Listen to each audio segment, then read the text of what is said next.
Okay, I'm back, guys. Sorry about that. Had to restart my computer. Terrible software problems as soon as that started.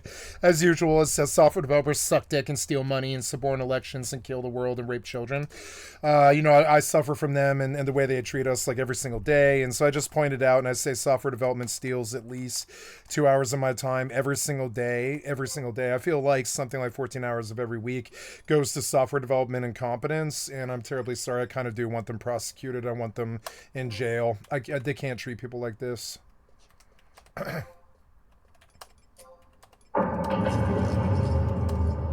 No industry has ever been allowed to do it, ever. I don't know why software developers would be the first.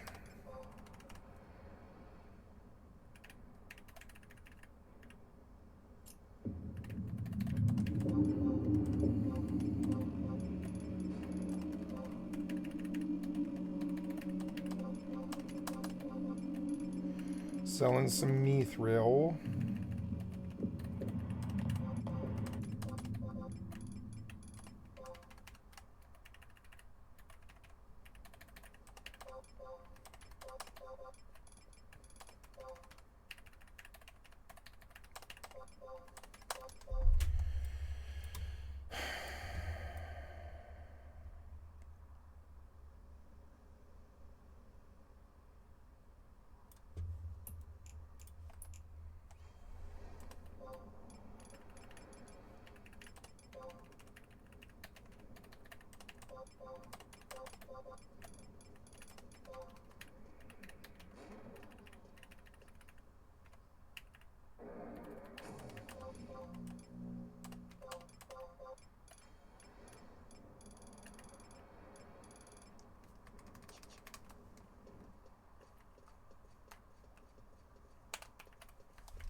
There we go. Yep, watchtower and all that stuff. Yeah, and then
Flying car.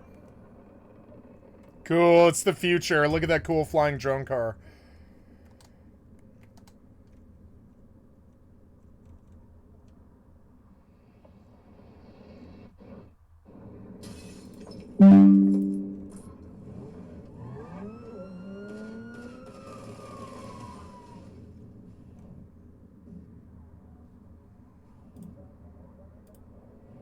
Nope.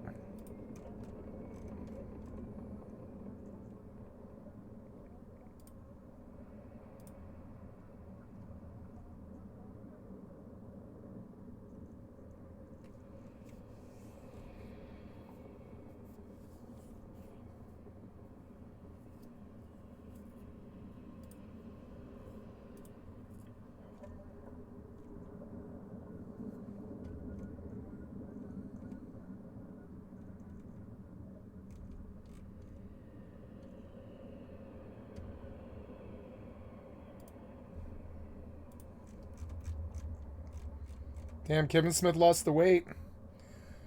Hells yeah, he's not, you know, Lunchbox anymore.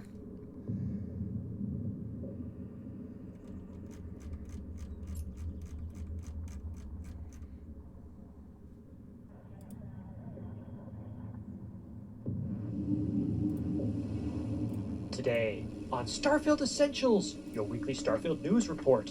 We are so back. Tim Lamb speaks.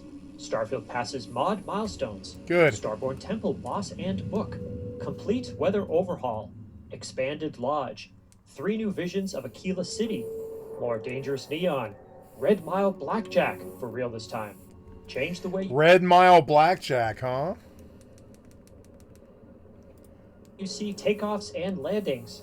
Limit dark and time missions. Spacesuits work even better. Ground jump list. Starfield Red Mile Blackjack. Blackjack would be good.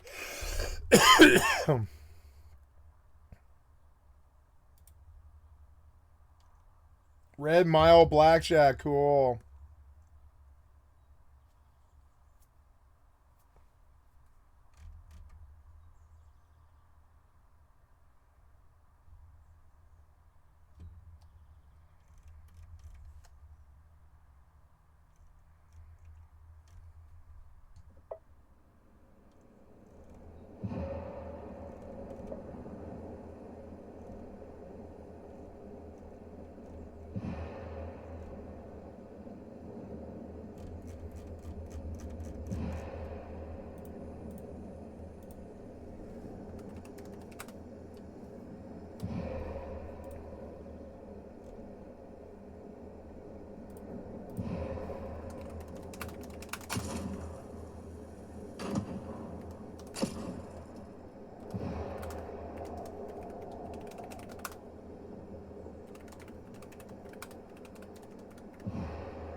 Oh, I died. Oops. So somebody killed me. That guy killed me. Oh, damn, this took forever.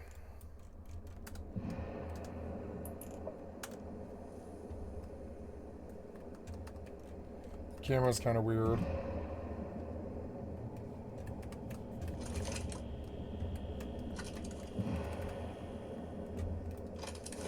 Need to put a scope on this thing. Where is this guy? I shot him up here, I thought. No?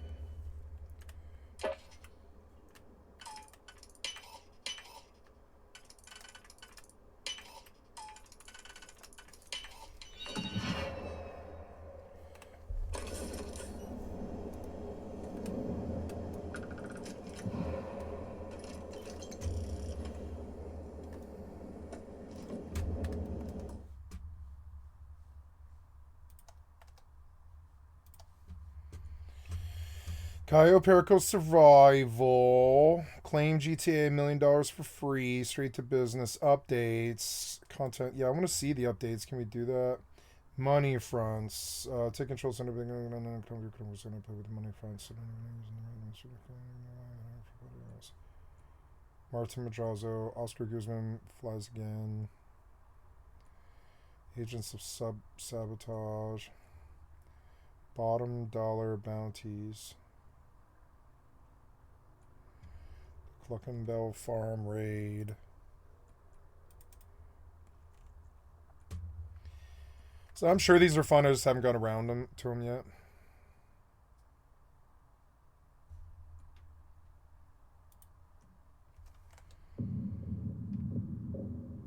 So yeah, let's get on.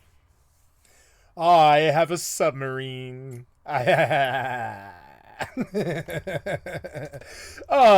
have a submarine. What do you have?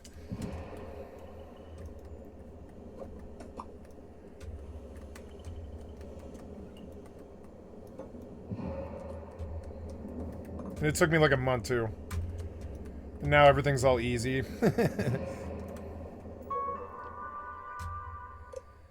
Remote robot control.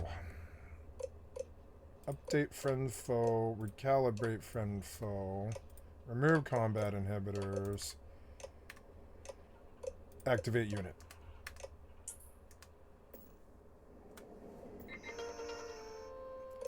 Remote turret control. Update friend foe. Cool, I can just turn off the turrets. Nice. Just don't shoot me. That's the main thing. I love that. That's Kevin Spacey from fucking LA Confidential. I don't care if... Well, I do care if Kevin Spacey is a rapist. But I don't think it makes his...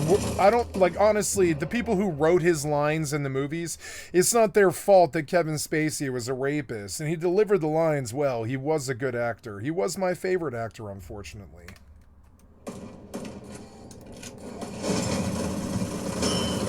Now, did he hold somebody down and stick it in against their will? No, I think he's a sex pest.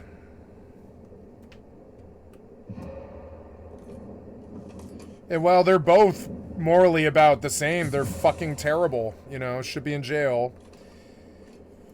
One's a lot better than the other as far as mortal sins go, you know? Like, sex pest is still a mortal sin. It's fucking terrible. But it's not the same as holding somebody down and sticking it in against their will. I'm not excusing Kevin Spacey. I'm saying that, yeah, if we're gonna... I don't see how him doing that changes the performances or the movies.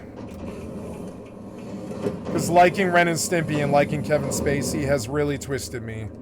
I'm like, but these are rapists, though. You know?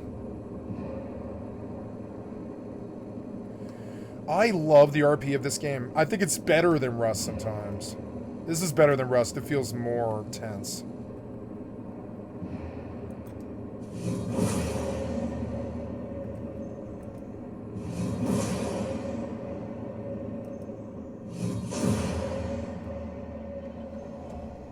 Oh yeah, I looted this, huh? But I missed stuff. Oops. Or no, did I loot this? No, I've not looted this, so... Yeah, I'm sure it is right, but how the fuck would I know which one it is?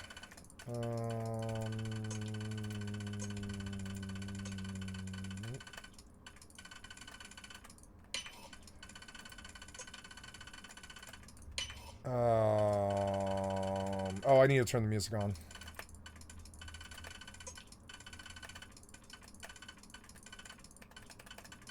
Can't really see it.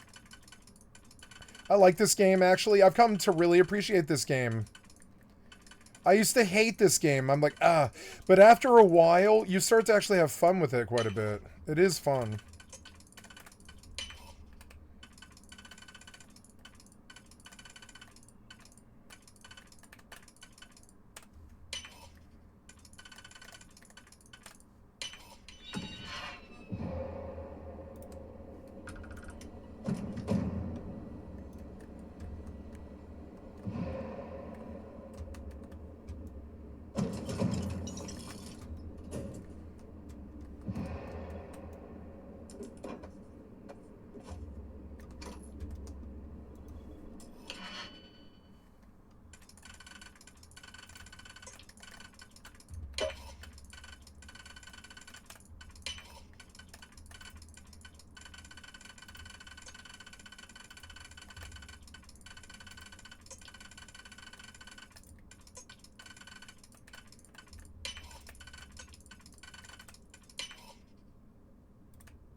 I'm like, oh yeah, I'm sick and I'm overweight.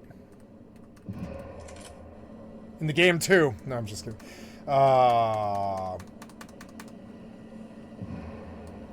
The sound is annoying me. Monopropellant.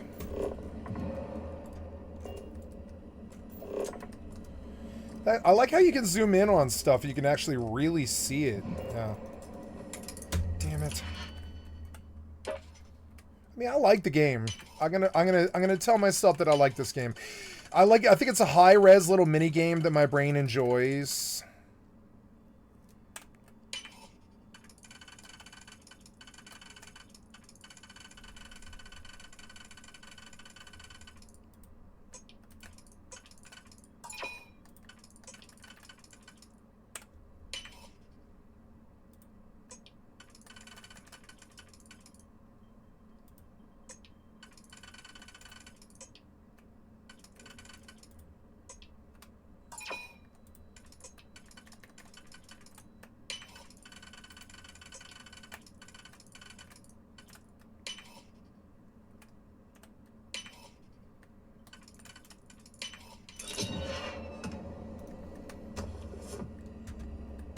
Ooh, personal digiframe.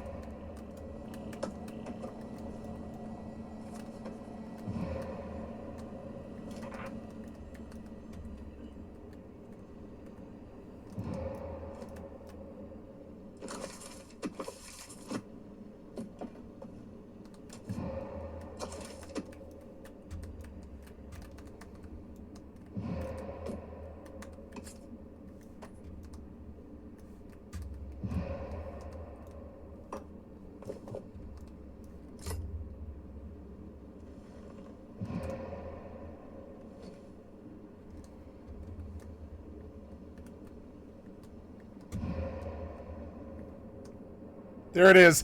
Favrun Scripture 9. Permanently increases sneak bonus by an additional 1% and melee sneak attack damage by an additional 5%.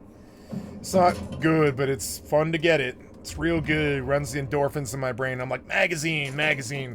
Man, I've never had a video game make me feel like those magazines do. Because they're like these permanent fucking buffs that you have forever on this endless character. And they start to add up. If you find 10 books like this, you have 50% more sneak attack damage. And I'm starting to understand that this game is actually really good if you play it for a long time. I want to see what a couple of years of a Starfield character looks like, actually. I want to see what, like, a level 1000 looks like. I'm already level 60. Let's see if we can, like... I'm pushing it, you know?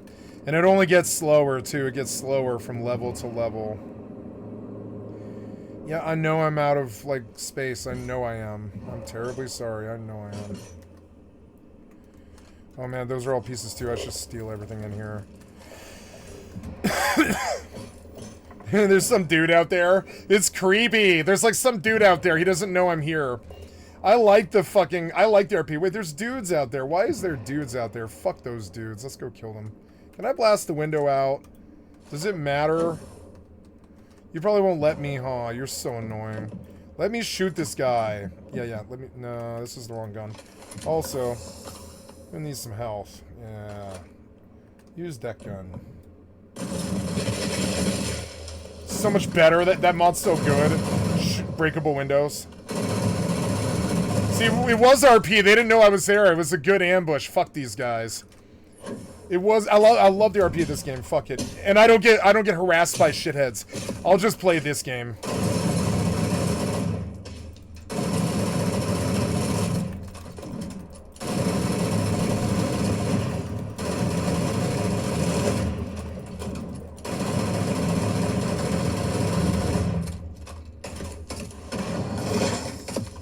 Whoa, where'd you come from? The robot came all the way in here. What the fuck? Somebody keeps firing a rocket launcher at the window. So annoying.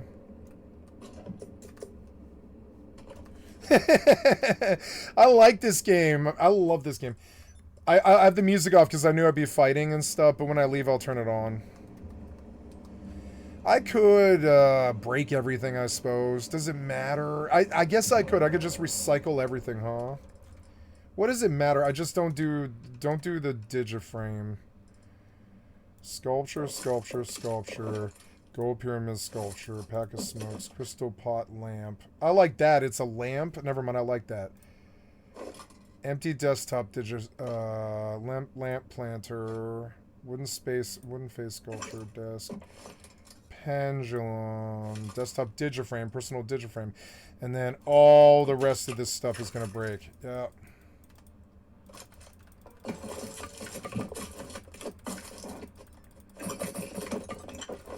Am I in? Yeah, I am in. So, destroy special cargo. We're going to do an ammunition run, but I'm going to focus on this for now.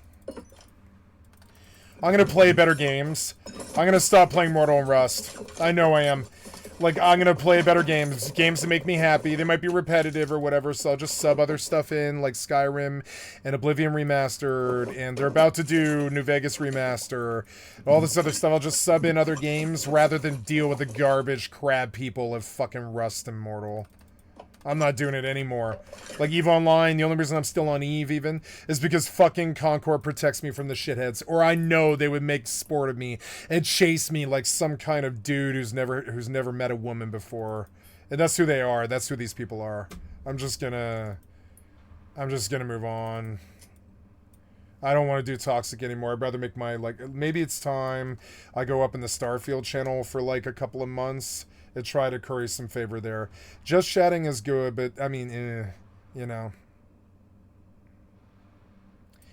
Okay, let's go up under Starfield for Sundays. Oh, I don't know, 64 viewers. I can't really justify that. I don't want to be a Starfield streamer. I'll do it on big days, like when the expansion releases and stuff like that, I guess. But I won't do it right now. That's not happening. Yep, it's weird. Like, yeah, viewership, I don't care about, honestly. So, I don't know. Yeah, viewership, I really don't care about. Like, that's not why I'm doing this. I wanted to make a personal history. I don't care if, you know what? Let the AI study me. You know, that's how I feel about this. So before I take these, I've got to leave ship and get into this shuttle. Oops, 7 seconds, huh?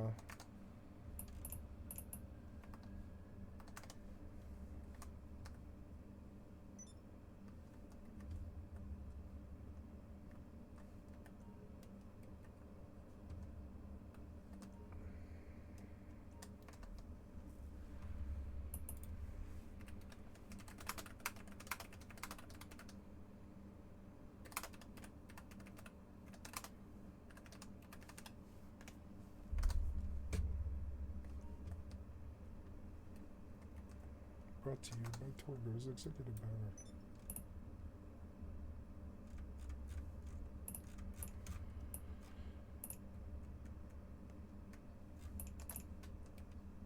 Brought to you by Torgo's Executive Banner. I'm in the wrong channel. Go to Rookie Help. Okay. So, I am going on an ammunition mission. I am playing Starfield. Or no, I guess I'm doing both. So let's reduce the weight. Because I know it's a lot of weight. Yeah, this was a lot of weight. Yep, reduce. This is a lot easier way to like always get the stuff that I want in the ship. I don't know why I don't stream to YouTube. I don't really see why not.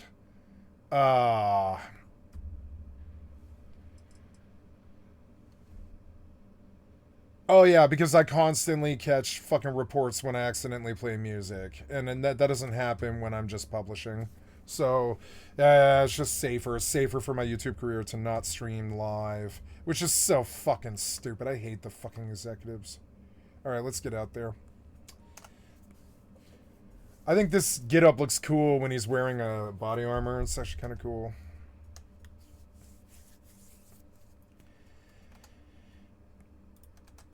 Alright, let's go do an ammunition run.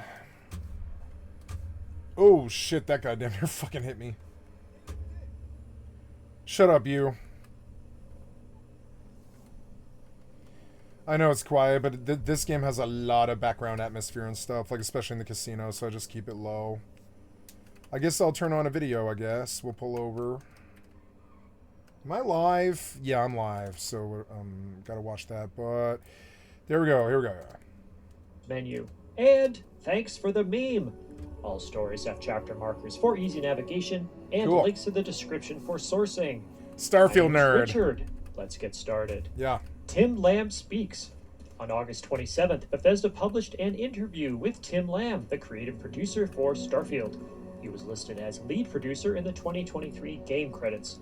I'm gonna stop playing bad games with bad people who suck dick all day and harass other people. I'm done with the crab people of Rust Immortal. I'm done with them. At the 260-second mark of the video. I'm not saying I'll never play Mortal or Rust ever again. I'm saying I'm done with Mortal and Rust. I mean, I'm like full-blown done. I'm done with them. Like, I can see this whole internalized, the most terrible toxic addiction I've ever had is FFA PvP. I know it is. It's the most toxic addiction I've ever fucking had. I need to not do it.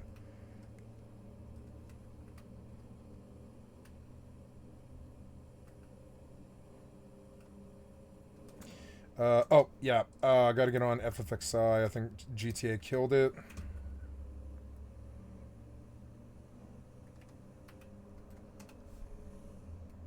Looks so fucking good with the ray tracing and everything. I don't have it doing the shadows, but I have everything else. And man, the ray tracing makes the game look so fucking good.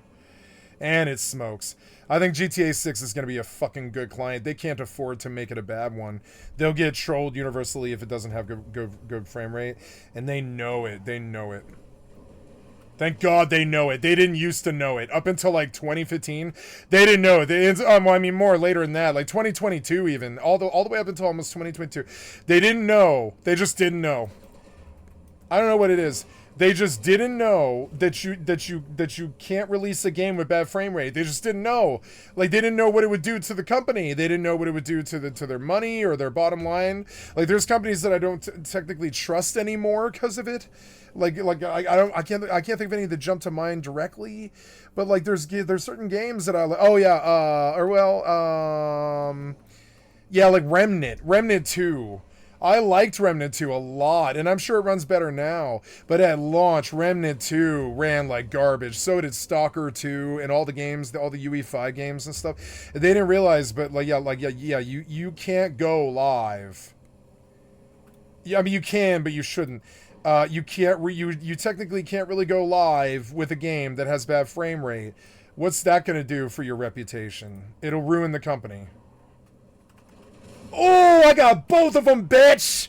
Yeah! Or no, I got one innocent, one guilty. Sorry. Or whatever. Oh, I blew myself up, though. That wasn't too good. No, I didn't mean to do that. I think the truck itself is, like, indestructible. Or it's not indestructible. It can't take, like, a full-blown rocket blast, but it can take everything up to that, pretty much. And now I'm damaged, so I'm probably slower. No, I don't even think I did take, like, verifiable damage. I'm gonna switch camera here and throw another one. Yep, so... Okay, we're gonna slow down. We're gonna throw Sticky. We're gonna get him to come up here. Fuck this guy. I missed him, I think. Did I miss him? Yeah, he's the red. He's the red. Okay, so... Let's get good at this. Oh, you fucking dick. No, that wasn't him. I did blow him up. I blew him up. Huh.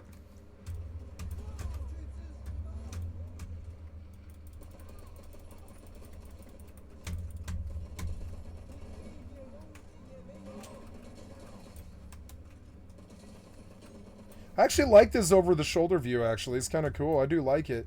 I didn't know how good it was. I thought it was, like, not as good as this view. Okay, I think I've killed them all.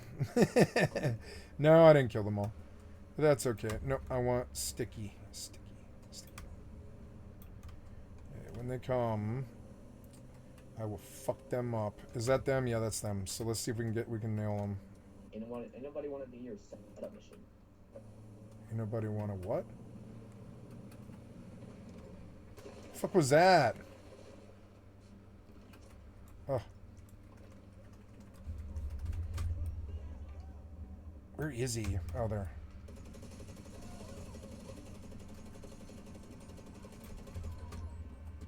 Damn, that got far away.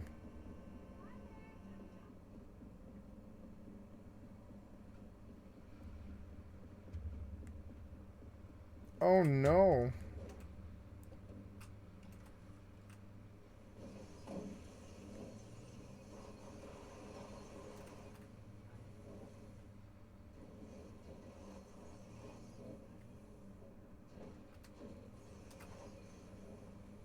Oh.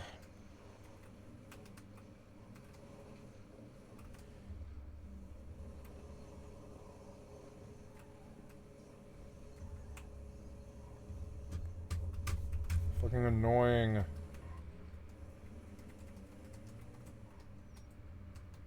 That was somebody in the Grand Theft Auto lobby talking that was like near me, I think, but not on top of me. Am I talking? No, I'm not talking. Check. No, I'm not talking, no.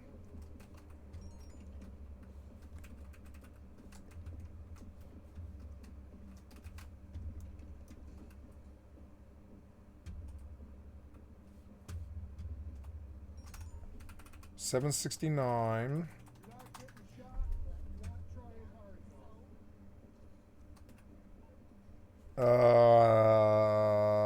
Now what? We go to the stash spot. Why are the contact lists showing up now?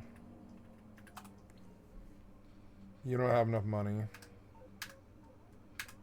I want my personal vehicle to go home.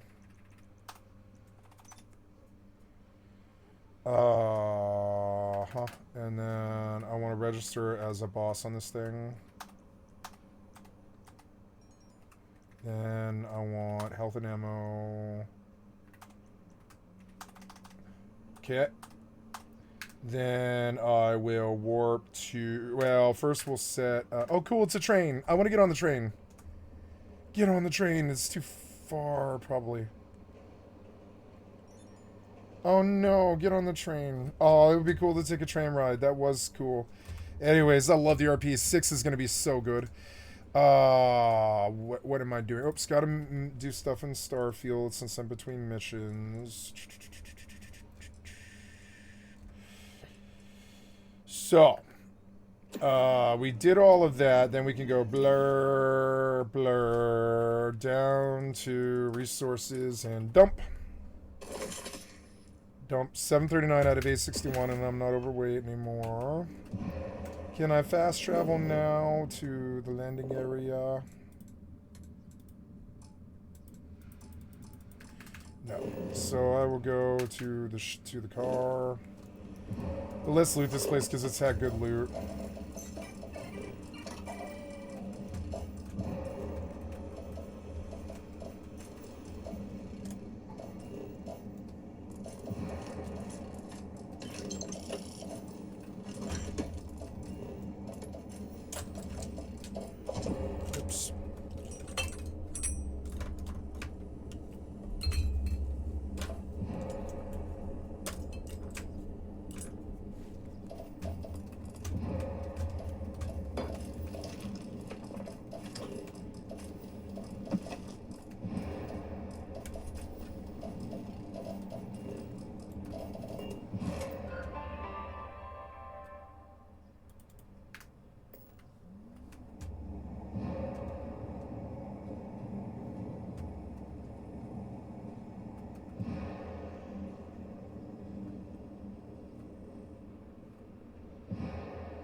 I have a punctured lung, I think, and I have to get to a doctor.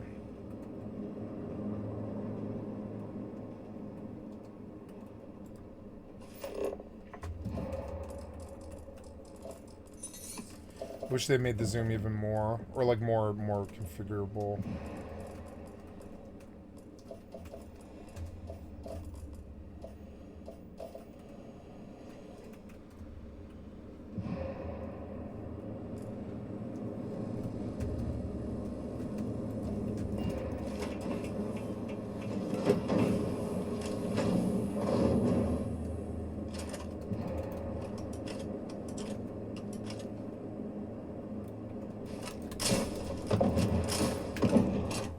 I have like resin on my finger or something, and it's on my mouse.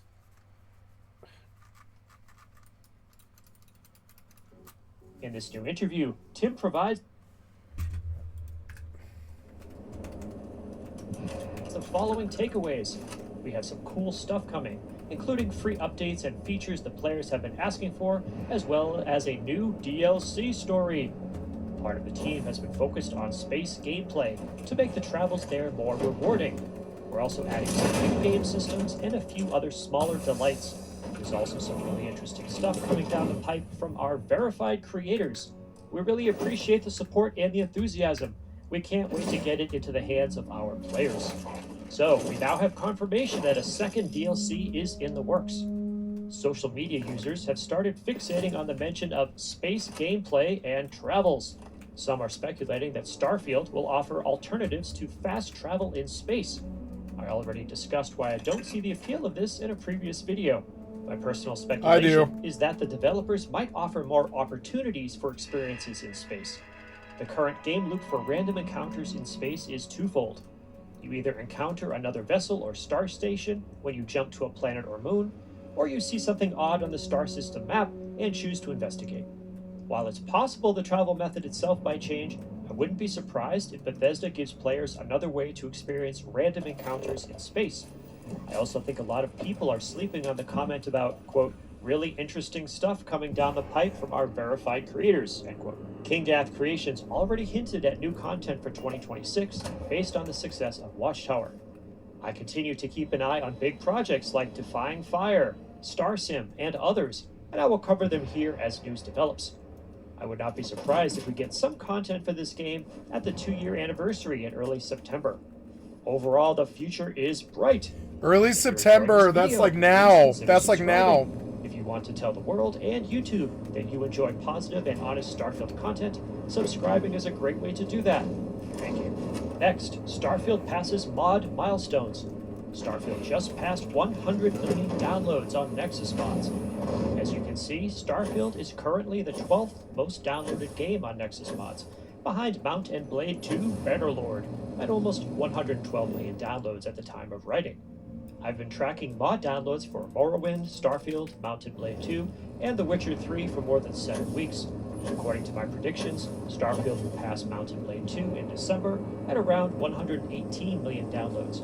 I don't currently see Starfield passing Witcher 3 until March of 2027. However, Starfield's mod download count continues to accelerate. Every week, the date at which I project Starfield to pass a game ahead of it gets closer. For example, the last time I updated this chart, Starfield was going to pass Witcher 3 in April 2027. When I first started this project, I expected Starfield to pass Mount in March 2026, not December 2025. Remember that earlier this month, on August 19th, Starfield passed the 11,000 mod count on Nexus mods. Starfield passed the 10,000 mod count on Nexus mods on February 3rd, 2025. Starfield also has over 4,100 creations hosted by Bethesda. Next, Starborn Temple Boss and Book. I'm a big fan of the current. I wonder what that place is. I'm gonna go do it. On PC. Yeah, I wonder what that place is. I'm gonna go do it, but yeah, I'm gonna go heal first and like sell stuff and place helmets and shit like that. Man, I dumped all my resources, but no, that means I could probably build helmet stands. Get up. And now we're gonna put on some music for a little for a time. Well, I think.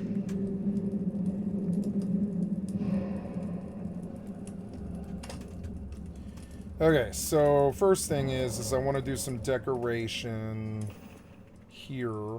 The hell was that sound? Oh yeah. I'm online. So I want to teleport to my submarine. Yeah, I want to teleport to my submarine. I want to set a thing to go to the stash spot. Let's see where it is. Yeah, so I want to spawn in my submarine, and I will fly to that stash house because it's free. So we go preferences, Preferences, spawn location, Kasaka. There we go. Online, find new session. Public session. See, I use the Less Annoying Temples mod by Ori to reduce the nonsense associated with the temple minigame. Recently, a new mod added a different challenge to acquiring powers. Starborn Temple Overhaul, Temple Guardian Mini-Boss by Crossbow is available on Creations and Nexus mods. This mod replaces the minigame with a boss fight. There are two options. The first uses a Star Wars replacement boss. The second uses a normal Star. Next, Complete Weather Overhaul. I mentioned in a recent video that I am not a person who wants big changes to Starfield. I However, do. this mod makes some changes that seem like they will fit my playstyle. Complete Weather Overhaul by Eloy Mods is available on Nexus Mods. I use the vanilla variant and will be sure to add the Shattered Space file when I play that again. I like this mod because it just adds more weather options to the game. For example, there are more cloud formations, more precipitation types in major cities, and changes to precipitation and lightning. I chose not to use the mod version, which adjusted time cycles. I prefer the vanilla version. Or like if I want like a specific spot that I can just go to. Yes. Where do they normally like sort of? Wait, can you hear me? So I know. Hello? I know enough GTA to not be retarded, but like I don't know enough GTA to where like everything. Wait, you can't hear me?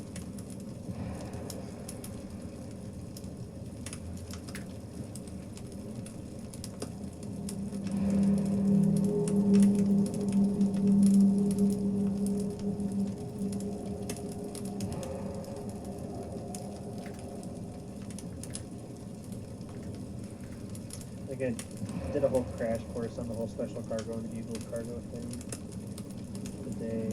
I'm gonna start about that. So I had something to do while my business is.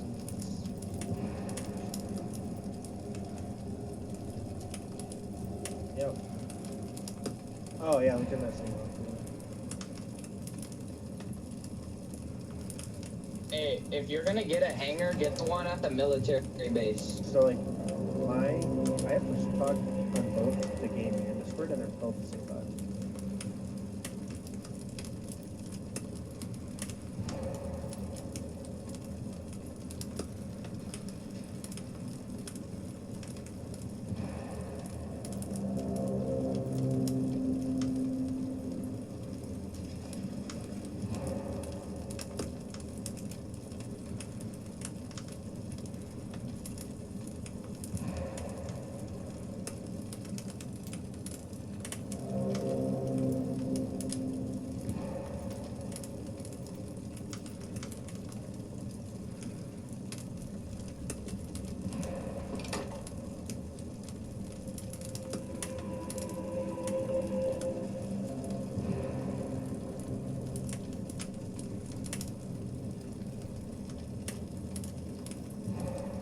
And then I'm gonna turn my in-game as well off as well.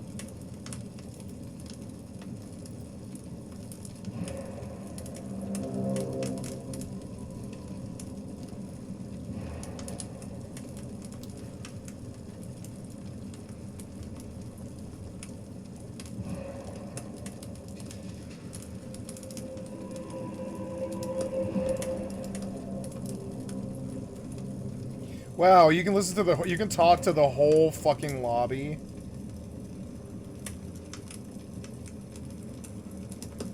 Huh.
Helmets.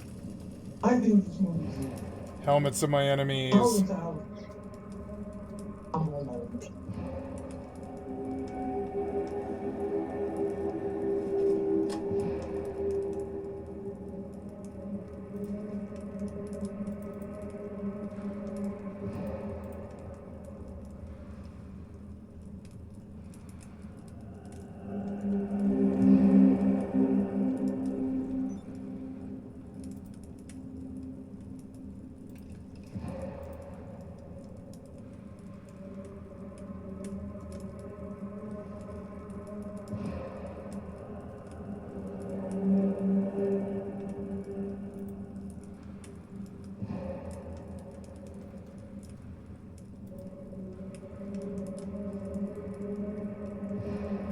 Oh yeah, I'm still bleeding and it's making that terrible sound over and over again. I'm gonna go deal with that first.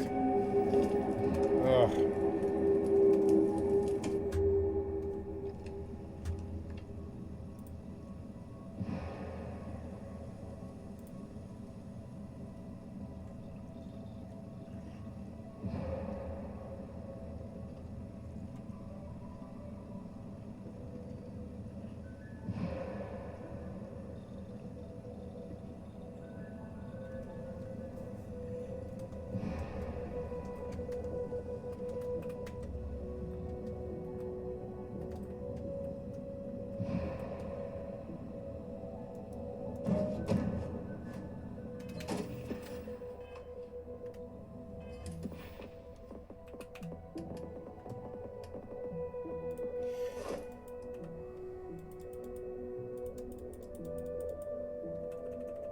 Read training manual rank 2.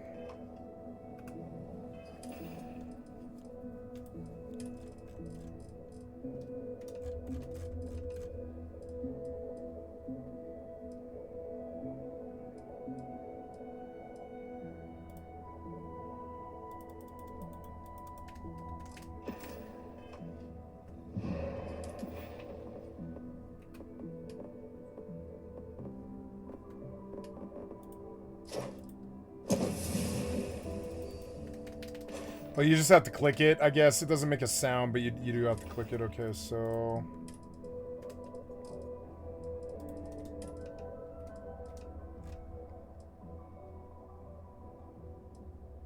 You're a fucking bitch. I wasn't done raping you.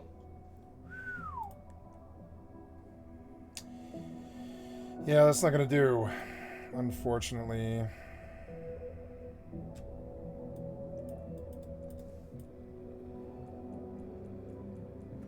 Sorry for the unpleasant chat, guys. I muted it.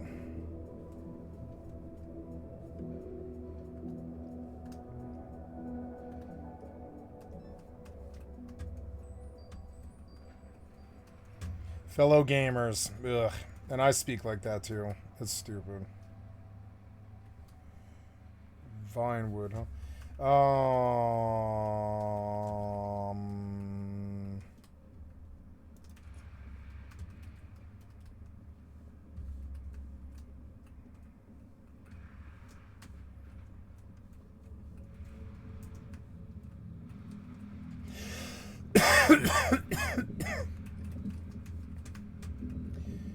Oops.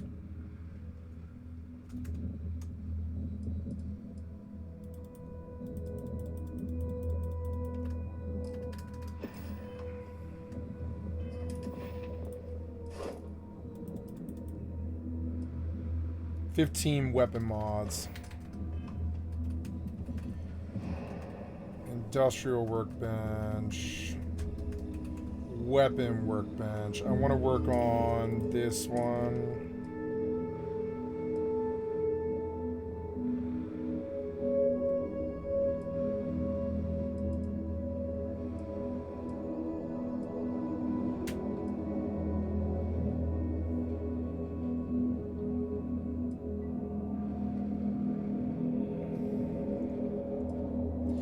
I subbed this one out for this modified drum beat because it's got higher rate of fire. This is the gun in question that I want to mod.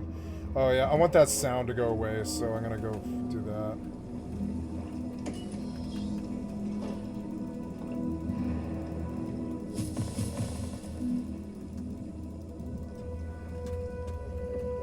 sleep for 24 hours so my XP is better.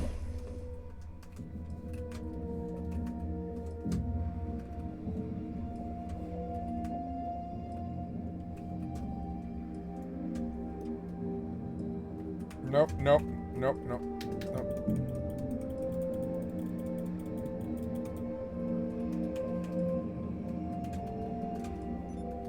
I didn't know you could do that. I love having a submarine.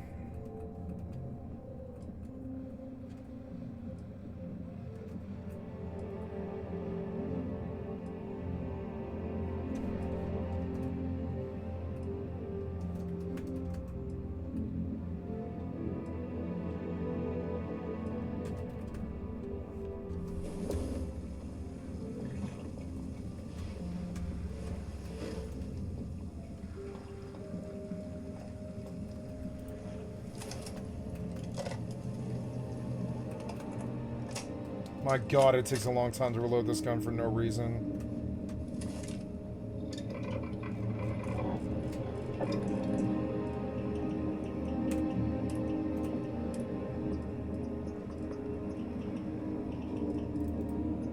Optic and laser mods 3. Oh, maybe I can now unlock some more mods in the research bench. Yeah,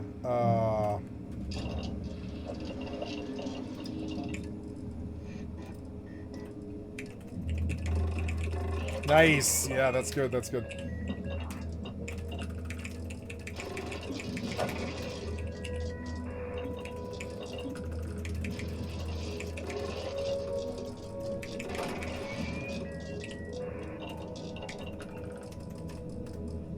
Weapon engineering rank 1. Oh, special projects rank 1, huh? Special projects rank 1.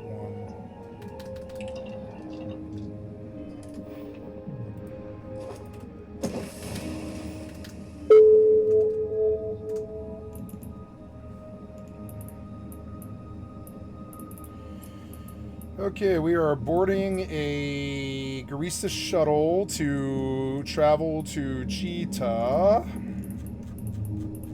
to consume a booster. I'm going to bring some boosters back with me. Hopefully. I mean, I don't know. That might not be too good of a plan, but I'll bring like 3 of them with me or something, yeah. I don't know. Boosters are kind of valuable. I could just go in my hauler. I could just go to Jita. It's 4 jumps in my hauler, and it would be much, much safer. Yeah, I'm going to go in my hauler in my Akator. That way I can haul back like 10 boosters, and it's a lot safer. And I'll like actually take the jumps. I won't do autopilot. So, no, I can autopilot this because Jita's like 4 jumps. It doesn't matter, and they're not scary jumps either. Jita 4-4, 5 jumps. They're all through really good systems where I'm unlikely to be ganked. It's good. So, cool. Yeah, we're going back to Jita. I was gonna take a shuttle, but honestly, this is better. Yeah, we're gonna leave for now, and then we'll come back here. Yeah, there we go. Now, why suddenly through Akanoinen when I didn't do that coming out here? Seems weird.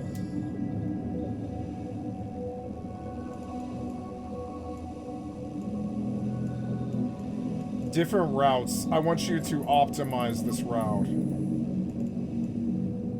Yep, and then... That's odd. Oh well, and then I go through a yellow Akanoinen, but I don't really care. That's okay.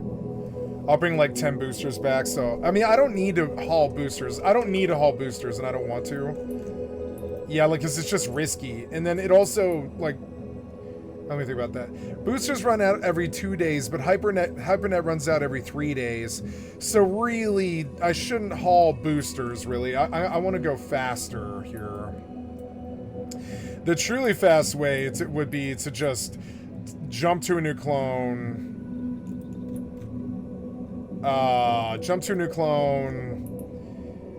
Suicide. Jump, get in a booster. No, I'm just gonna do the travel. It's fine.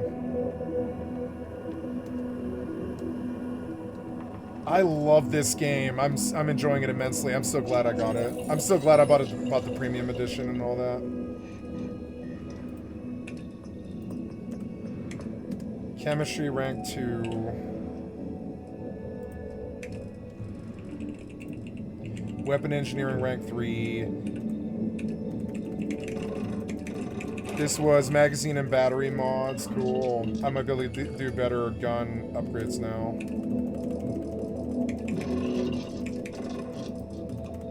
Do I not have iridium? I don't have iridium. Ah. Okay, go buy iridium. Save. Damn, they're doing loud work at the power station down the road. They're like scraping the concrete, I think. Fucking loud. Iridium, 22 of it.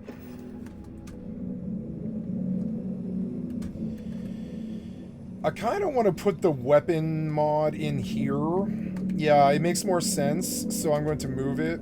Because all this walking sucks. So because these things are all sort of like involved with each other, we're going to move the weapon modder system right here. Yeah, like right here. If I can get it to fit. It may not fit. Yeah, you have to be really far away to be able to get this in place correctly. And it sucks.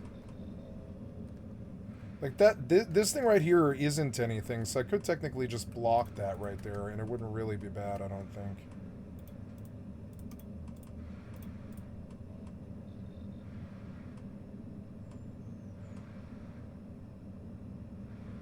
I don't know, it doesn't need to block.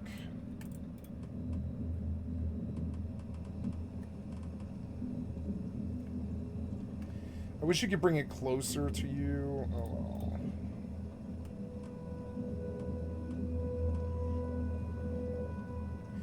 That kind of blocks the walkway. I think the best spot is right here. If it'll let me. It might not let me, which is annoying.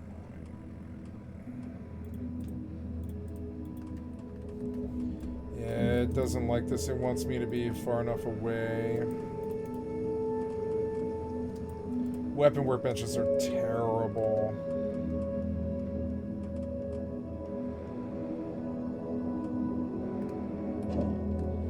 There, that probably works. Maybe I can move it now. Nope.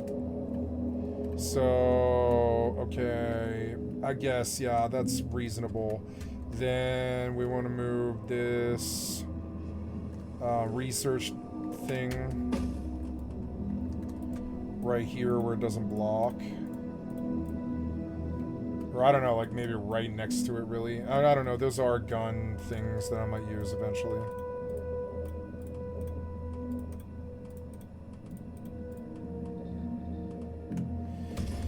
Okay, so there's a really nice shotgun. Yeah, it's the cursed, yeah, and it's like a named weapon. I want to... Oh, you fucking dick, that's not what I wanted. Oh, well. First, I want you to put the cursed away, and I want you to put the XM2311, that's a good gun. Yeah, anything I like at all, I'm just going to keep. Those are good guns, I'm just not using them right now.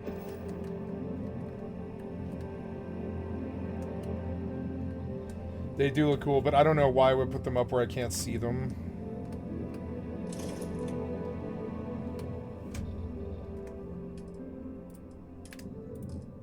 That's for bigger guns, like rocket launchers and stuff like that.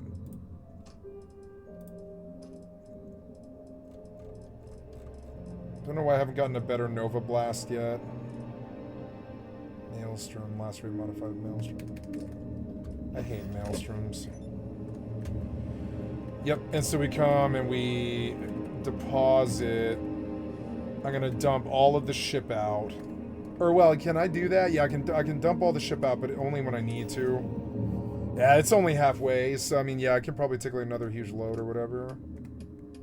That's what she said. Okay, so what else? Now, ass shops. I want to put an A over that thing. I think I can too. Ass shops.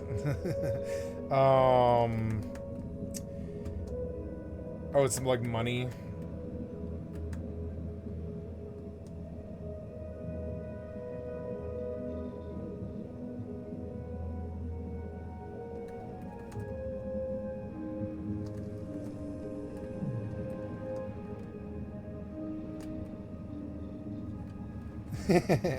Anyways, my mind drifts. Sierra, what are we doing? I'm a Grand Theft Auto 5. I don't want to be disconnected. I want to exit the Grand Theft Auto 5 submarine.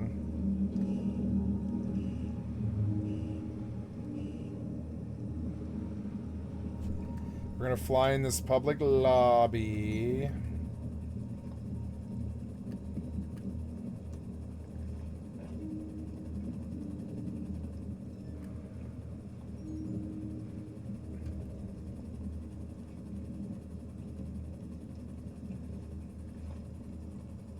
That's cool, the sun's like glinting off that piece of metal on the top.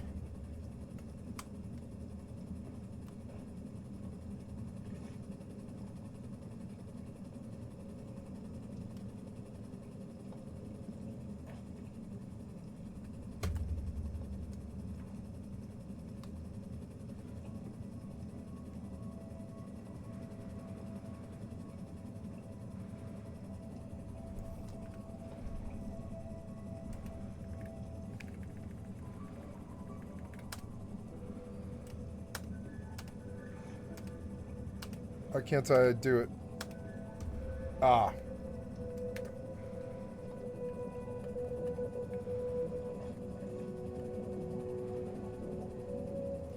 I like public lobbies when I can, like, avoid them with helicopters and submarines and stuff. Makes it feel really fun. It's like I'm in the city with them. It's dope as fuck.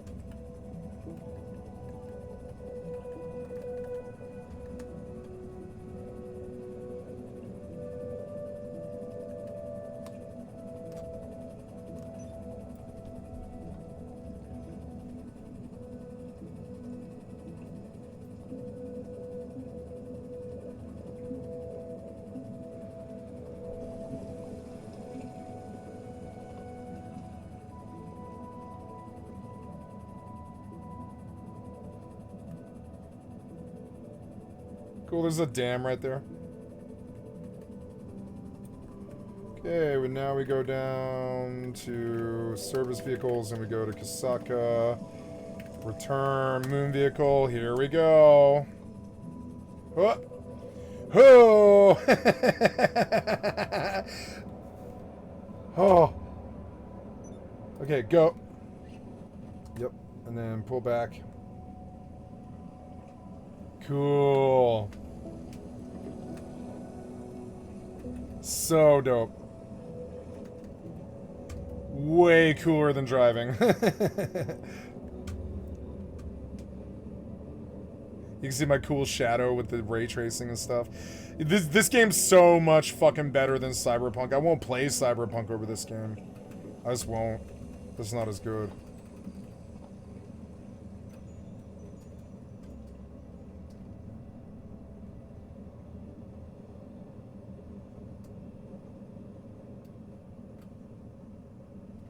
It's fun, like, flying around on a parachute.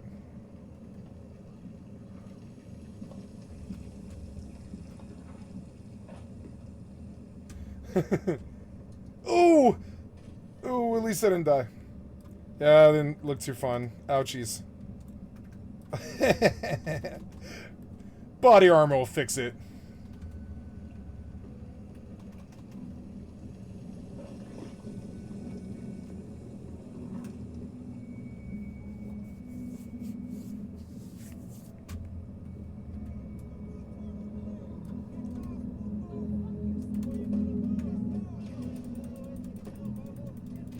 What? I did not commit suicide. You know I did not bounce that grenade anywhere near my feet. It went down the hallway. What the fuck are you talking about? So dumb.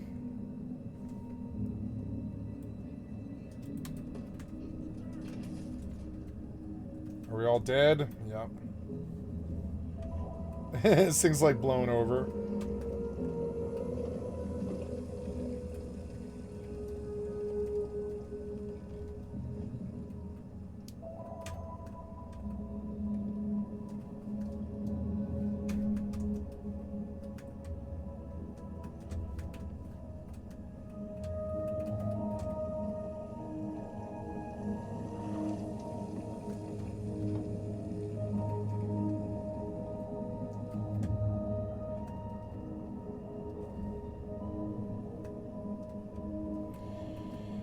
Where's the code? I feel like I blew stuff around and now I can't find the code. Oh no.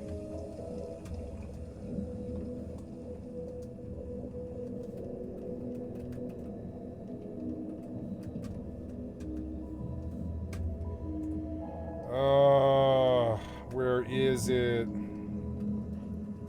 This thing's like all blown around.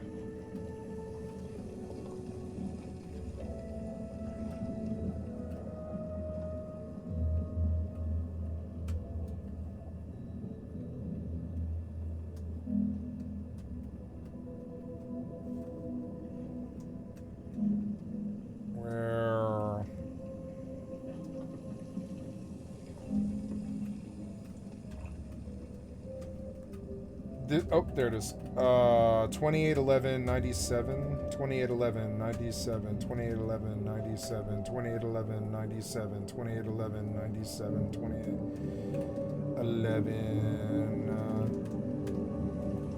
281197.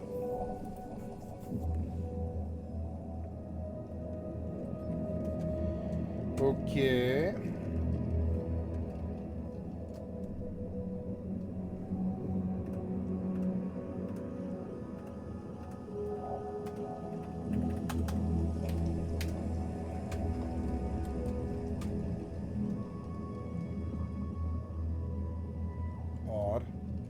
Oh, my Zentorno, okay.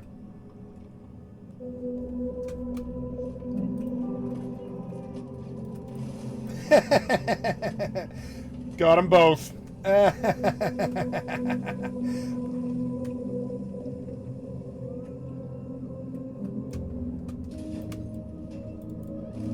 Oh, I shot his ass.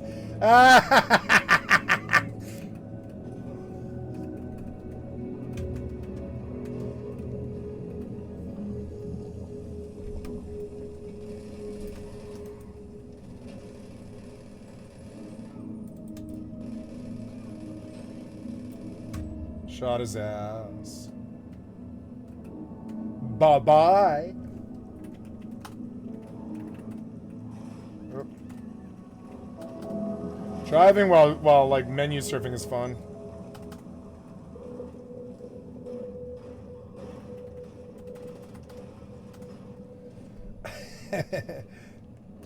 Get up.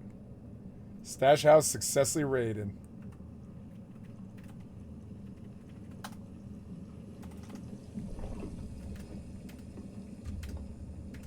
Back to online to spawn preference of Kasaka, yep. And take me back to the Kasaka. Or I don't know, where am I? I might actually be really close to the casino. I'm really close to the casino, fuck it. I'll just go there.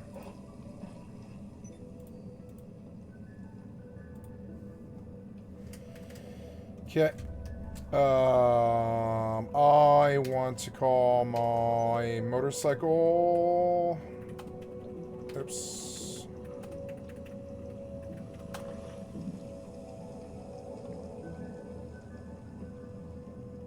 You calling for some wheels?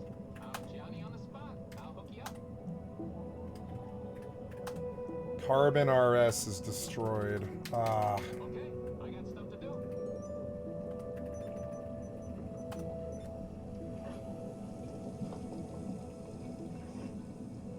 Morse Mutual, we're here to help. I can do that. Thank you.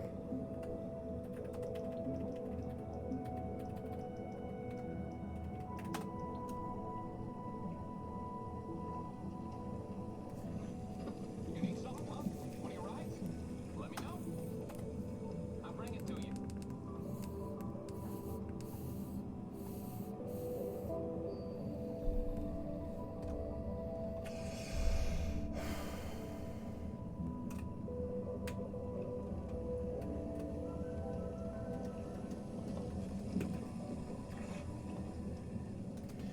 Oh no, don't log me. No. Save. Very good. Oh, I gotta put a scope on this thing. I was just like doing the rest of those researches and I had to buy iridium. You cannot use this. It's obstructed. You cannot use this. It's obstructed.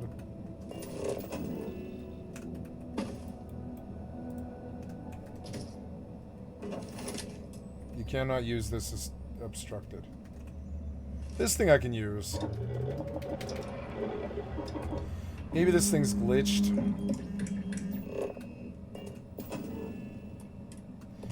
Oh, I would like to build a crafting thing of a research lab right here. Obstructed.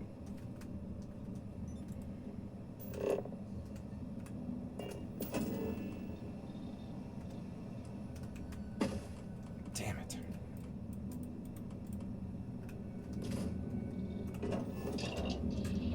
Something about that room, I guess.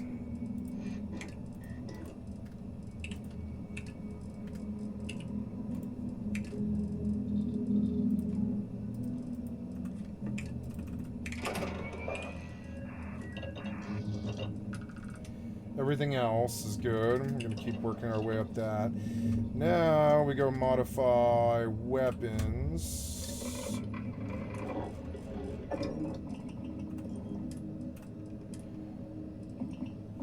Optic Mods 3 and I don't have it. Oh no, it's zero. It said I don't have 0 wire. Buy 0 wire. How do I not have 0 wire?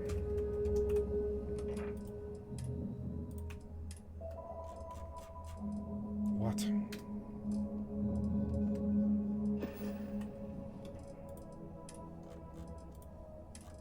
Ooh, Digipic.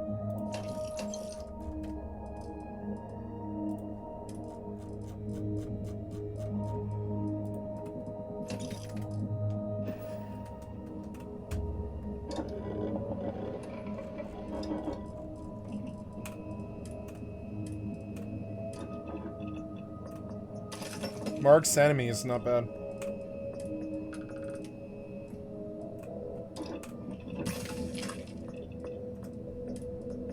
It has a suppressor, but I don't think I want a suppressor.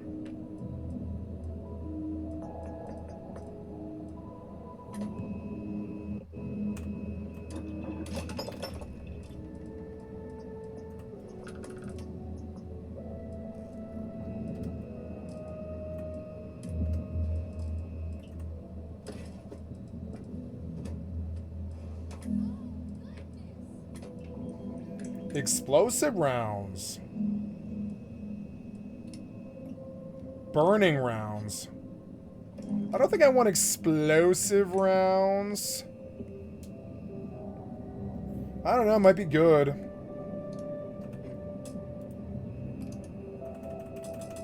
I don't have magazine and battery mods too, because I don't have the next thing. But I can do white hot.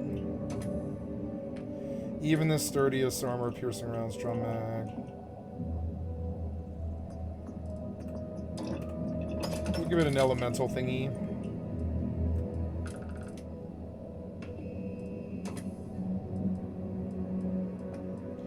I don't have the... Oh, I do, but I can't do this. Requires internal mods. Internal mods 1, hair trigger. Hair trigger...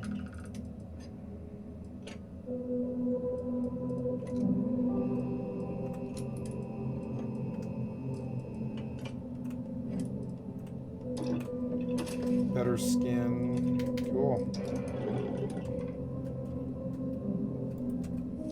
Much better. Now it's got white hot rounds. Am I done here? I think I'm done here. I don't think I need to mod any I guess, well yeah, all the other stuff is, I guess, sales business. I will test the action on this weapon, but I will make sales first. Save. We modded a weapon and it's all set to go. I lost half of my mag on this thing though. But they'll burn. The rounds will burn.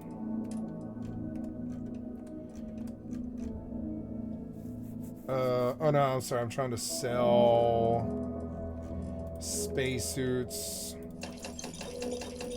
Yeah, I'm almost up to 3 million. Money doesn't matter. I don't need to farm anymore. Just things that look good.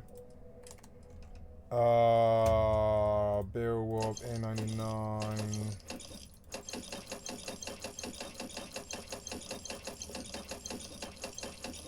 But, I mean, like, training manuals, they cost. You know, they do cost.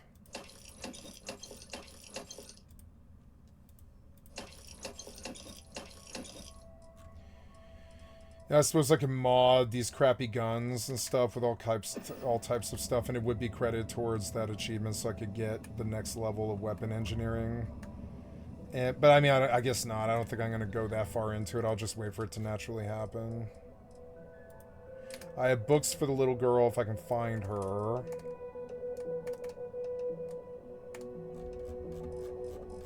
We're going to sell aid from the bottom down.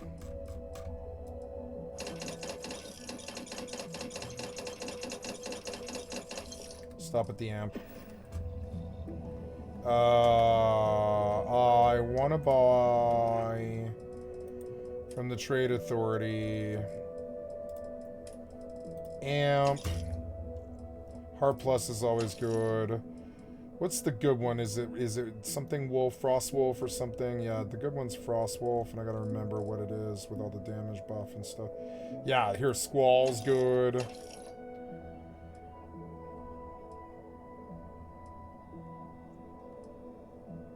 Range damage, Infantry Alpha, Squall.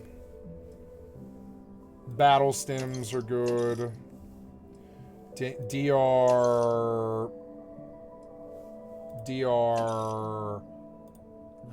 and health. 300 damage resistance, pretty good. Red Trench is better than it looks. Movement speed, Whiteout. Whiteout is also amp. It's like better amp. Whiteout is better than amp. I'm gonna learn all the drugs by heart and get good at it. I want them to make an MMO this game, and if they'll make an MMO this game, I'll be a very happy person. I don't know. It doesn't have enough gameplay yet, maybe. I don't know. It's lacking something fundamental, kind of like that survivalist touch. I don't know what it is, though.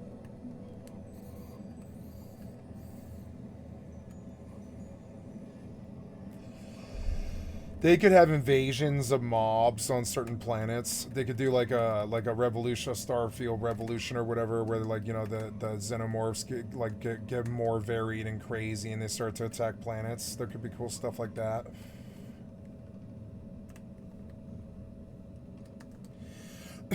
Nice, I'm not the only one gambling. Save. Yeah, I believe I'm done except for testing the action on this weapon.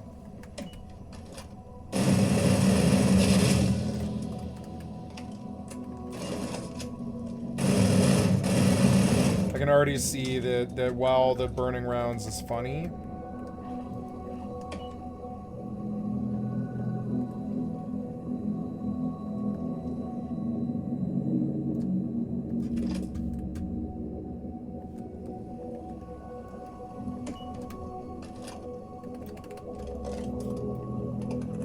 my god, that reloads long for 30 rounds. I mean, it melted a robot, though. Damage-wise, it's pretty good. Oh, shit.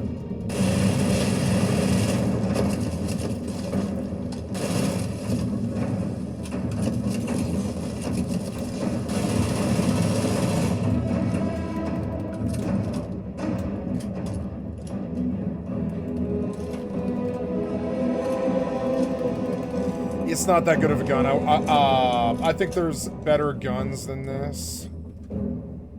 Like, even this, I think, was almost a better gun because the damage on it's so high. I don't know. This is a good gun, too. The damage on this is really high, too. What's the damage on this weapon? 23 fizz times 30 is like 500 damage.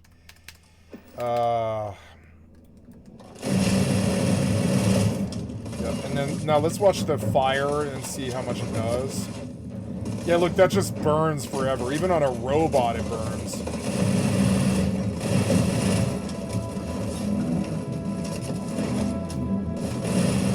No, it's a dot, and it's way better.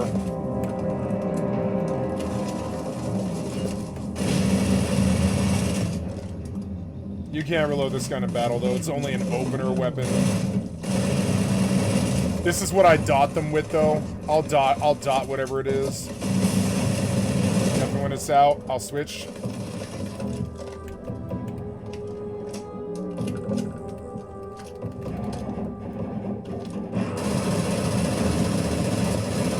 Now, this is a strong gun, too. It'll do the whole job and kill the robot. This is a good gun to... Yeah, this is a good gun to open with.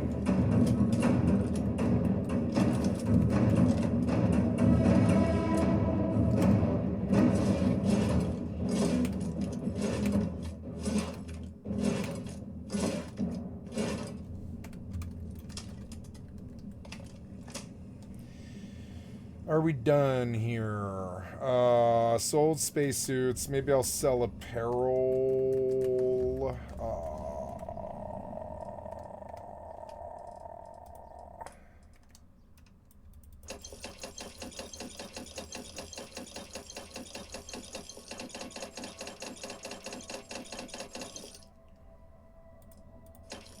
Somewhere along the line, I developed a green beard. But you never see it because I always have a helmet. The bullets look awesome. You can actually really see them.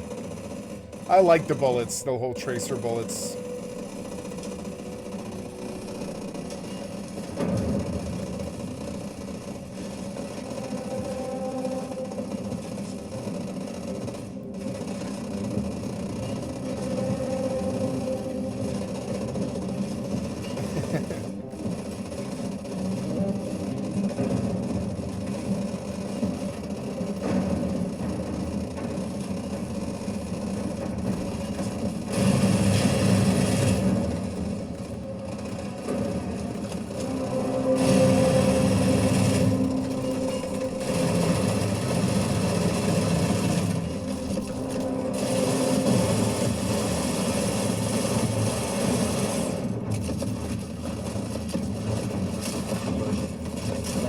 Try this mod and if you like the changes.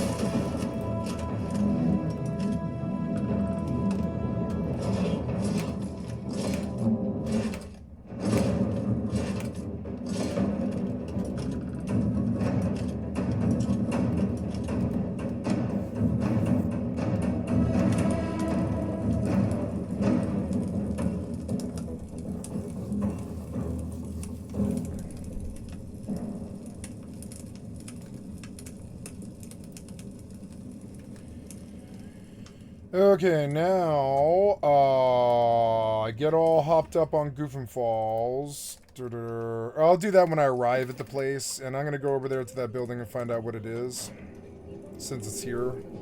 Oh, look at my goldfish. Exit ship.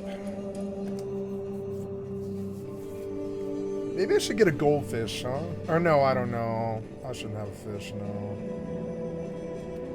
Just because if I go somewhere, who will take care of it?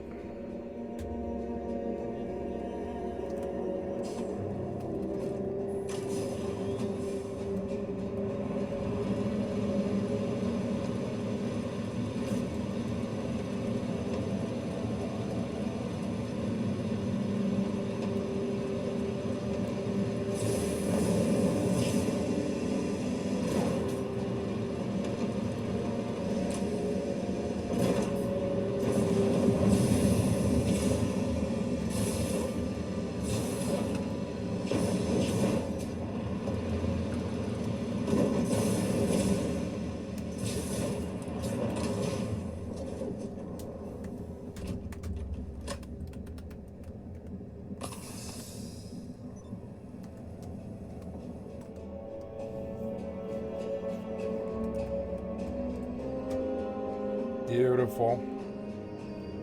I love little car displays, such a cool little touch. 1.22, I'm up.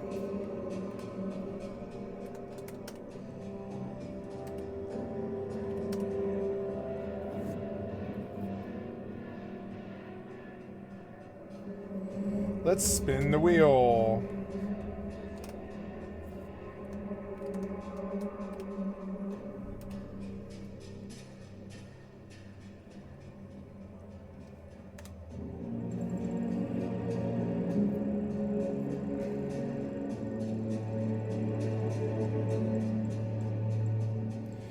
$40,000. Not bad. I'll take 40 grand. No problem.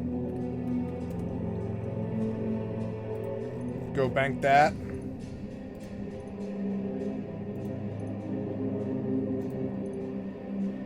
Okay, 1.24.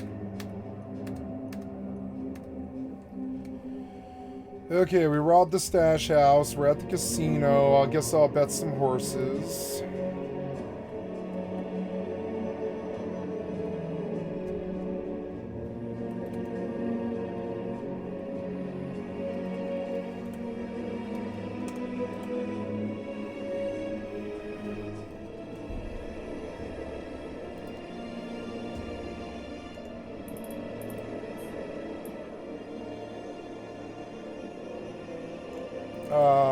I will go in a shuttle. Because I don't need to move boosters. It's just risk that I don't need to take, honestly. But we will go out in a nice shuttle, yes.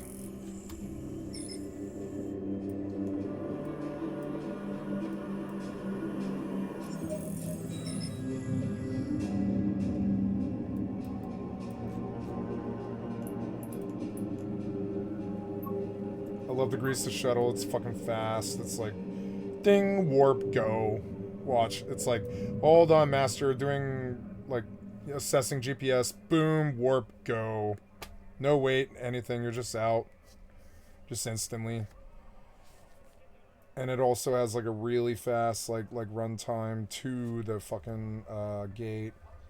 Because it speeds up to, like, I don't know, 600 or 700 or something. Yeah, it gets up to, like, just through its own power of rockets and how small it is, it like goes like 620 meters per second, which is insane if you think about it.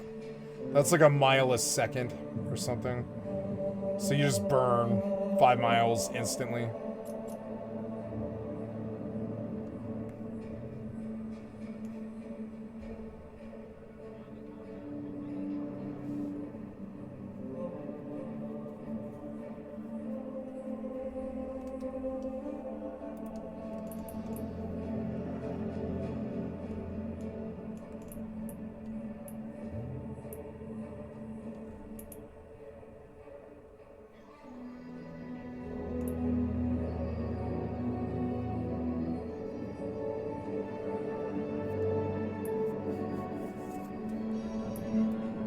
Yeah, I could take a Praxis to a wormhole, but it requires scanning. I hate scanning.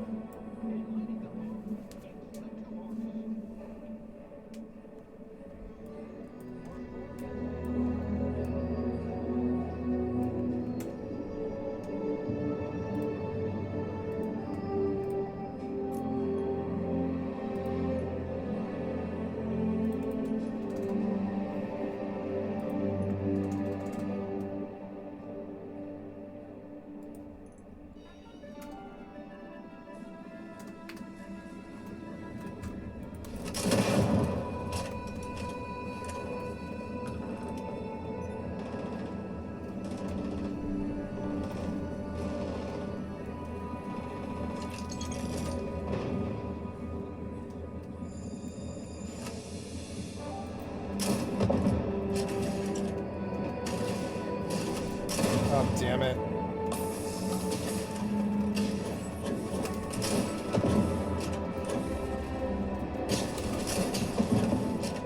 It's like Farah.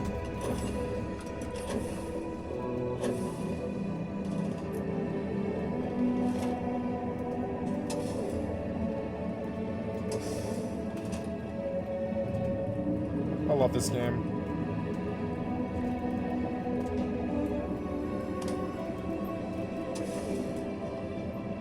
Cool. Sci-fi stuff.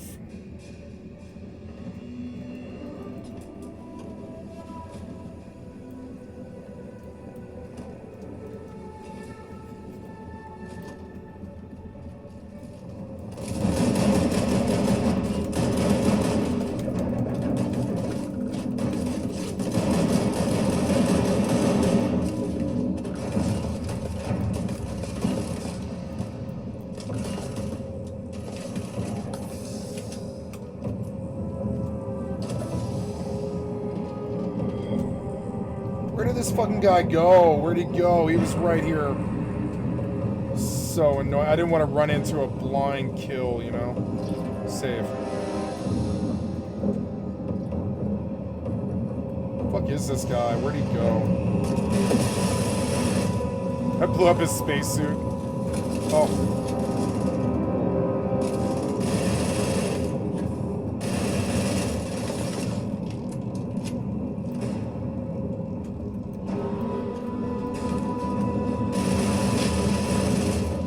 And it randomly poisons them too.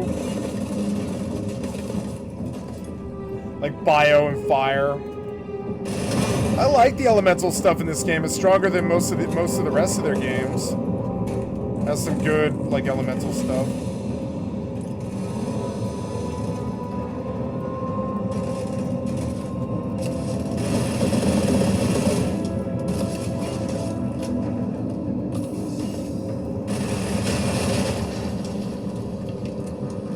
I love this gun.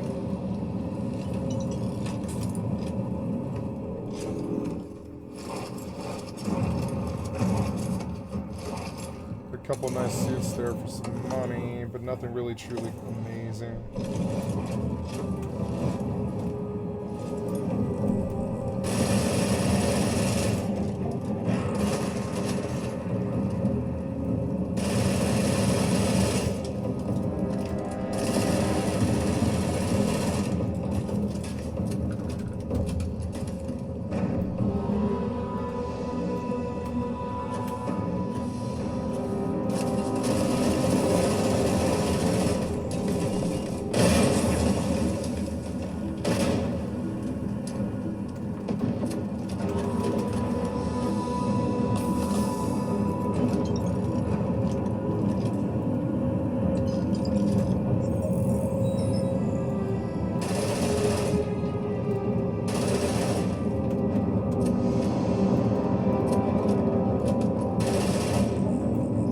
So cool.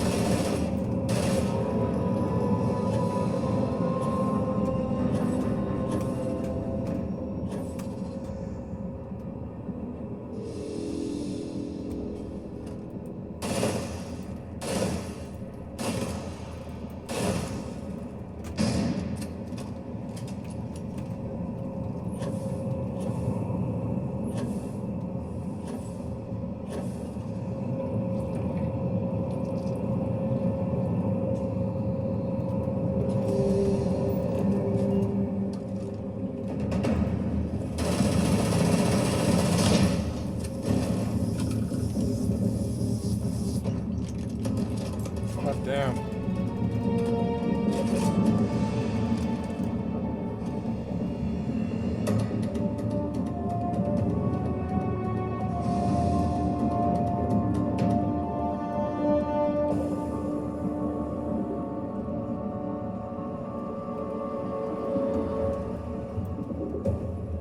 Where are you?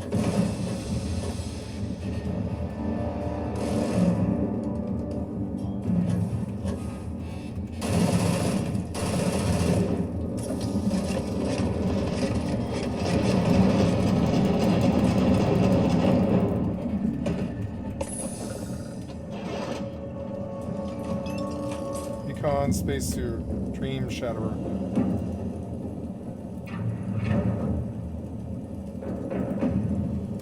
Mr. Worthwhile. I'll go hot and bothered.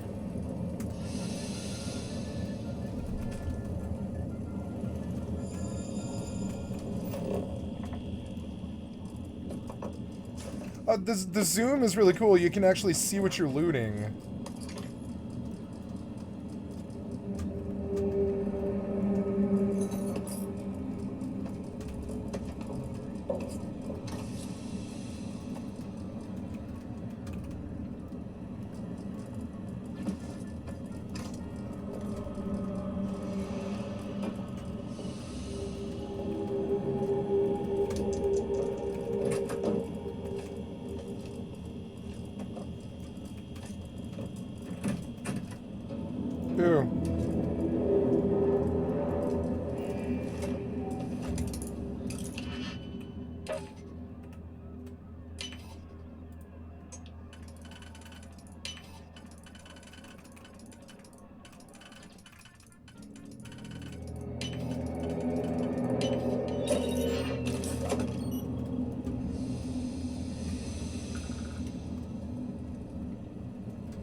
Santos Savior, robocall.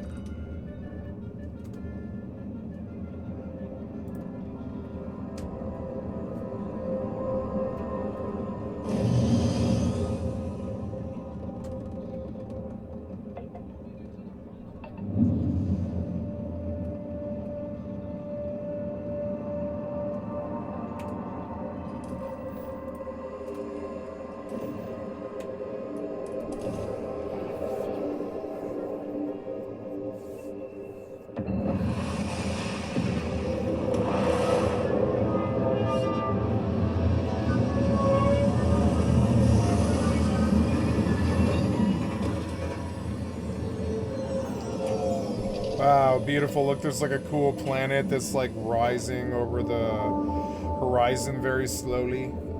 The cool natural art of the sandbox is actually very beautiful. It's the most varied sandbox I've ever seen. It's weird because you can't really do anything with it. I think eventually they're going to make it so you can just take off and fly like, what's it called? No Man's Sky. You know, I own No Man's Sky. Maybe I should go take another swing at it. I don't like the combat in No Man's Sky. That's the main thing. I don't like the combat in No Man's Sky. There's not enough of it. I'm really an RPG combat guy. No Man's Sky wasn't it. 50k on robocall. Not bad. Los Santos Savior. I'll take a yayo, let's go. Okay, I'm in Jita, and the first thing that I do is burn a booster. Consume.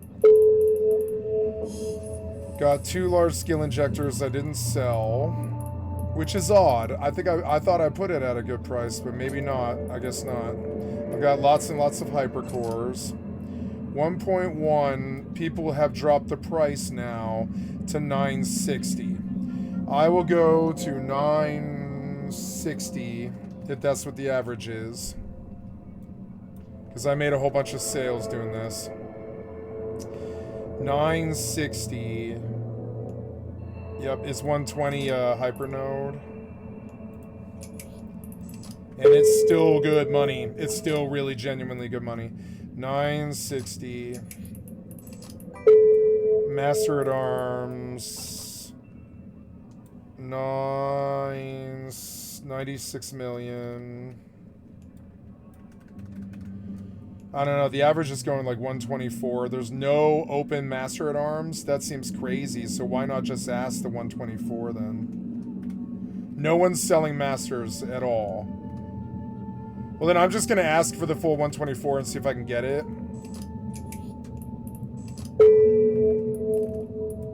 Because that's so much money. It's greedy. I'll do 4 for 124.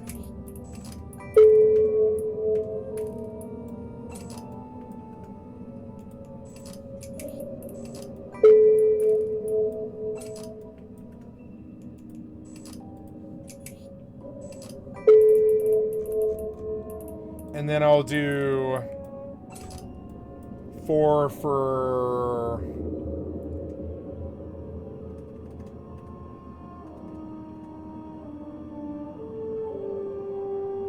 12.5, yeah, for 12.5, and see if that just like causes them to do it.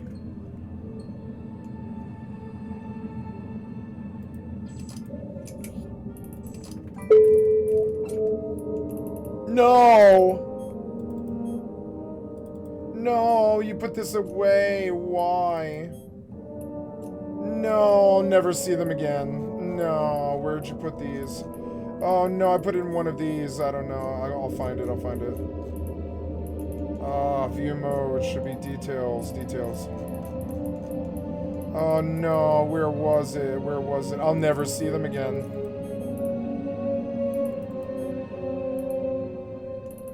It's one of these boxes.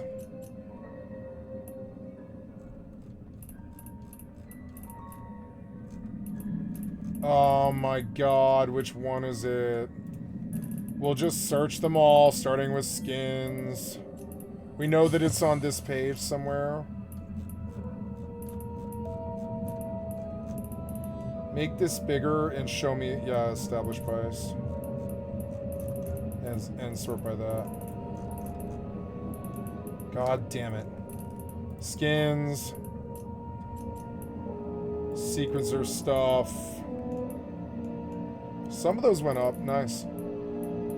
Salvage.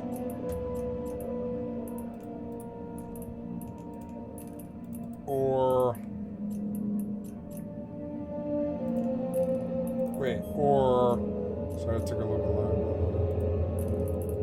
New contract sale. Let's break this one down. Repackage.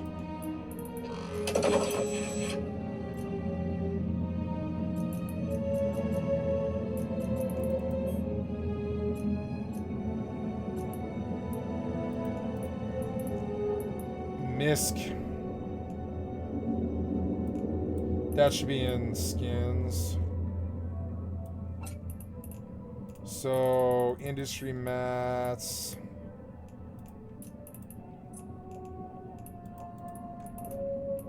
Wow, I have a lot of mechs for some reason. 478 million worth of mechs. So if I ever want to do any construction, I can. I mean, I don't know why I would, but I mean, maybe later on in 20 years or something when they make the game more interesting, maybe.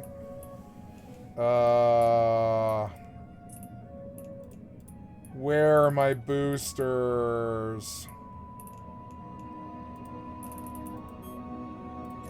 I hate this problem when it happens, and it happens all the time. There they are, there they are.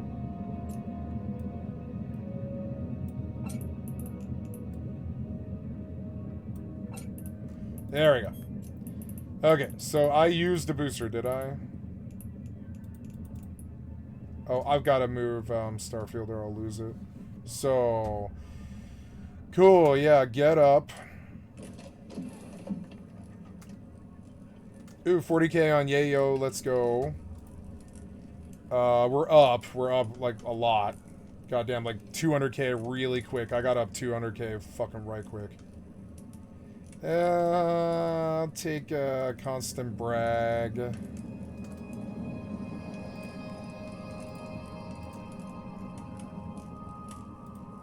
Omens and Ice.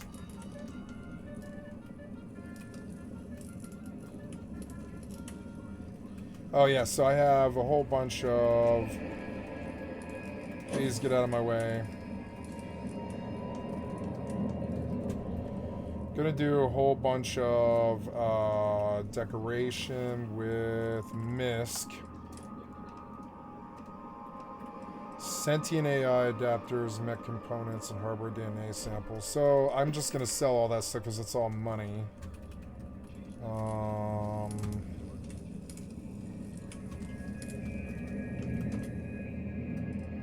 no, this thing doesn't have any money. I mean, I'll deal with that later. I don't have to worry about that right now. So, Misk. I want to look down at the floor and I want to drop this stuff there. Yeah, like right here. So, Misk. We are looking for... Astra's pretty. Digiframes. Desktop digiframes. Oops. Drop, drop, drop. And then there was a crystal pot lamp that was cool.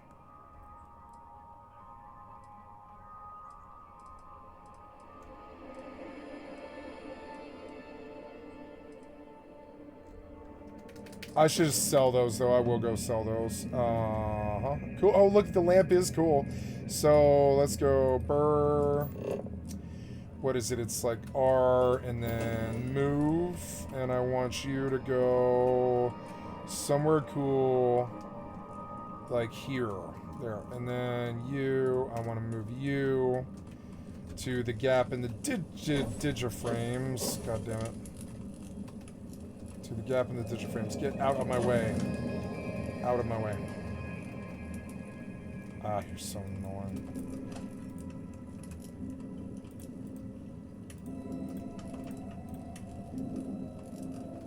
Perfect. And I'm gonna come over here. I want to move this thing.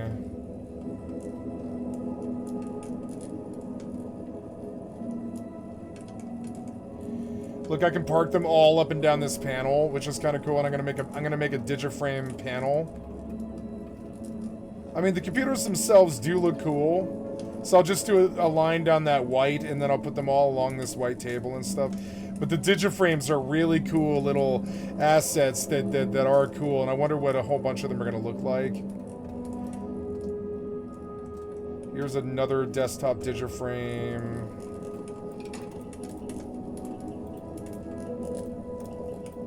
You just had to sit down at the fucking table I was doing.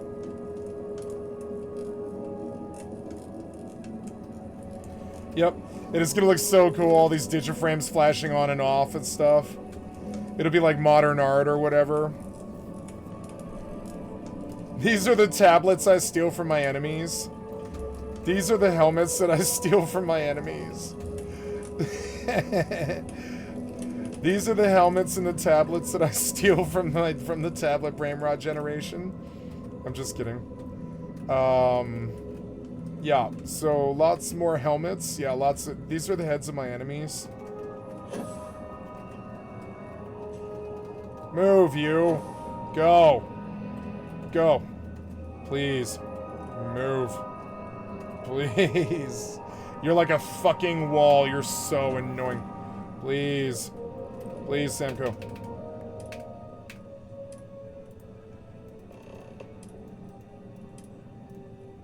I am supposed to talk to him, huh?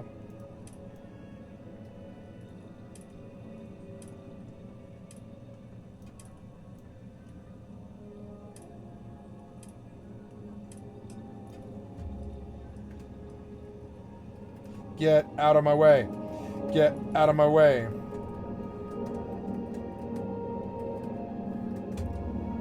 What the hell is that?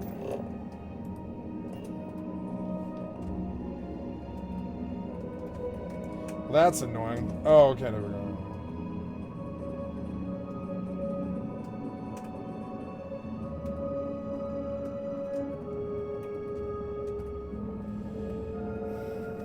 I'll put digiframes all over these tables and stuff, and I'll put like helmets and stuff, and I'll just make Starfield into the game that I want it to be.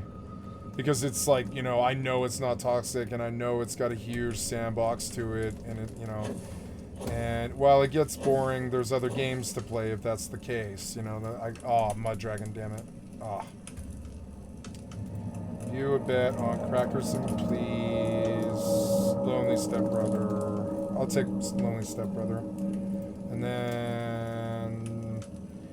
Let's try a Divorce Doctor. That's a good horse. Gotta put helmets on stands.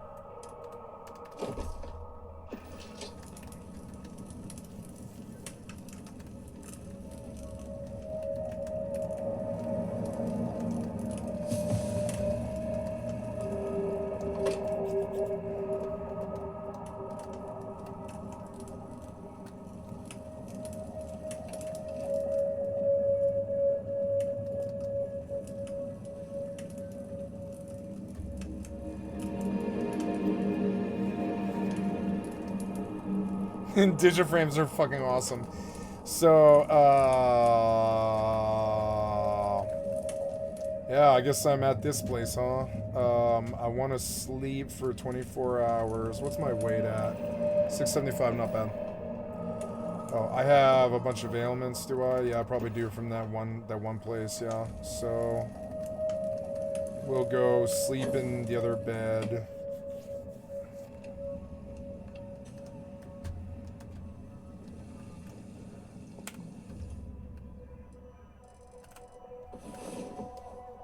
A dragon.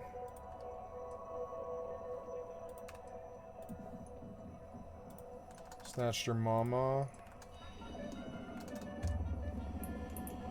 Oh.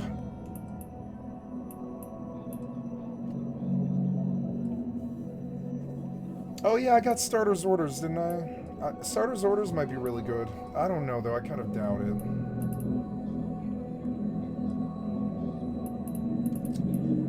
Or red salvage packages at boosters.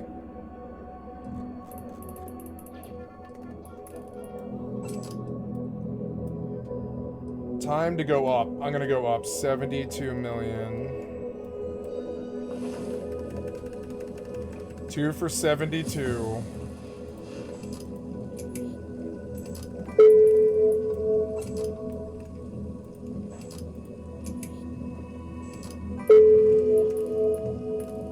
Two for 64.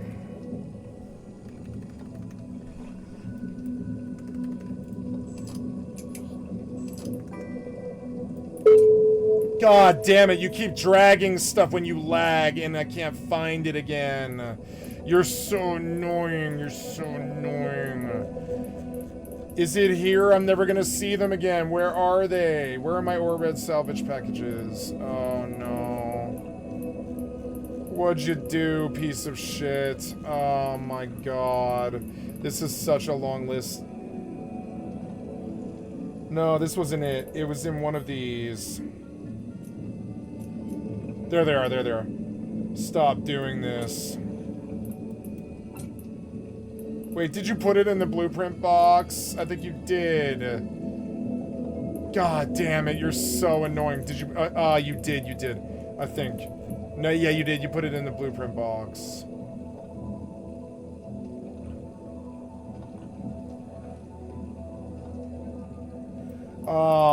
Where is this? No, I'm never gonna see them again. No, wait, no, there. So, I need you to put these up here. There you go. Wish I could, like, lock it. Or red salvages. Oh, my phone's ringing. Bear with me just a second, guys. Oh. The hell?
sorry, I was muted. So for lunch, sorry, I had to step aside to go deal with something.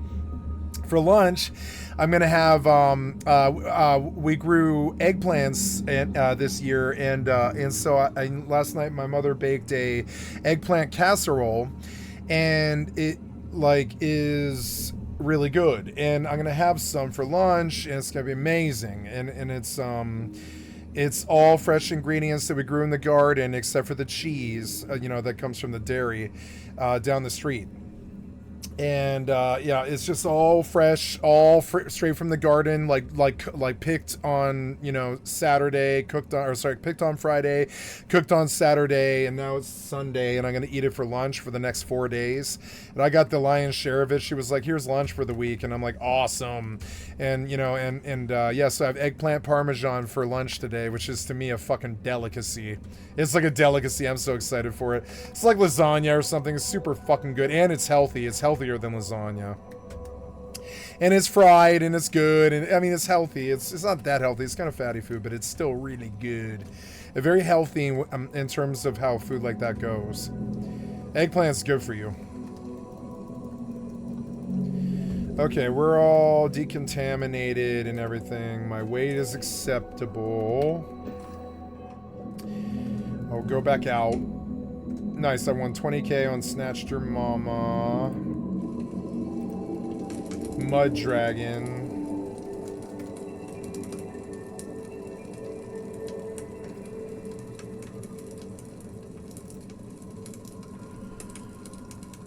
Mud Dragon.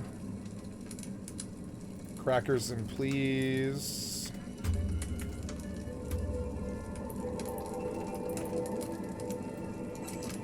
So 2 for 72, 2 for 64.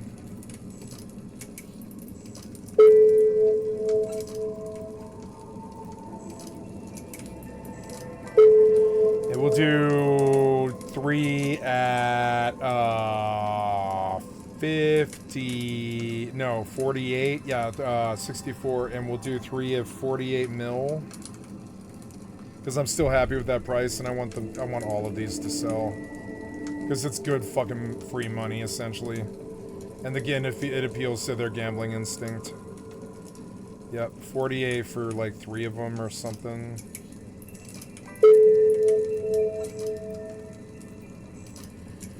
Okay, let's see if we have any ships or anything. I used to gamble on ships, but it was kind of a loss. I left the ship market. I have Ishtar sitting here, which is amazing. I could just pop out to Nullsec with that. But, I could jump clone and go out to Nullsec with an Ishtar. I haven't done that yet. But no, I believe we're done here. We've done all the boosters. The whole point was to reduce the amount of time that I have to spend doing Hypernet and that sort of thing. So I don't do ships anymore, or that kind of thing. So there we go. Let's go. Undock.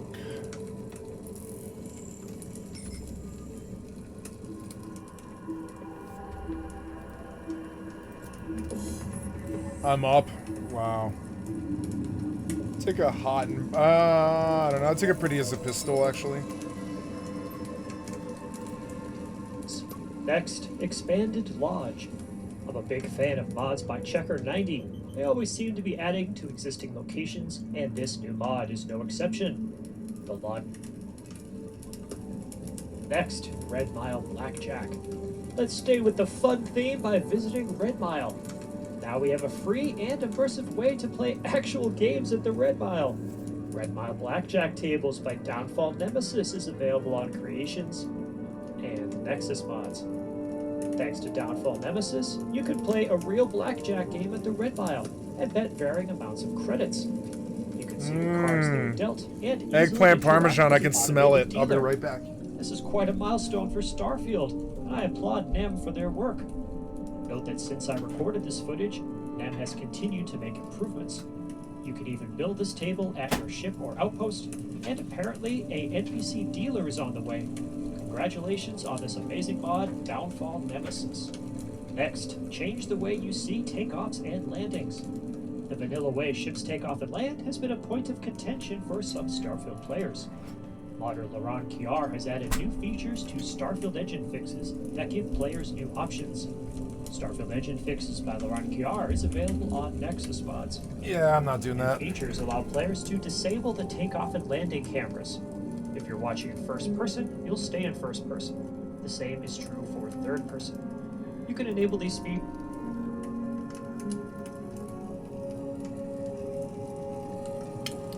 Eggplant parmesan.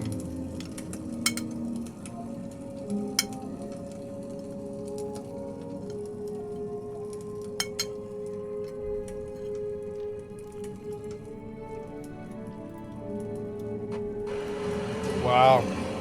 This car can fly for 25 minutes with a maximum speed of around 80 miles per hour. Flying cars were once just a dream in sci-fi movies, but now China has made them a reality. This isn't a prototype or a far-off concept.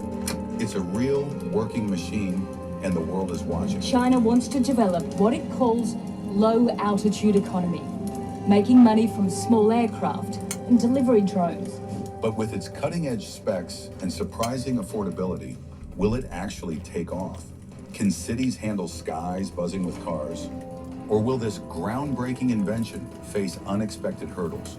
We will break down its features, costs, So and whether the dope. world is truly prepared for the I want a biggest personal travel convenience revolution in vans history. vehicle. Did you ever dream of flying in an unmanned drone? Here it is, in the skies above Guangzhou, opening up a new frontier for travel.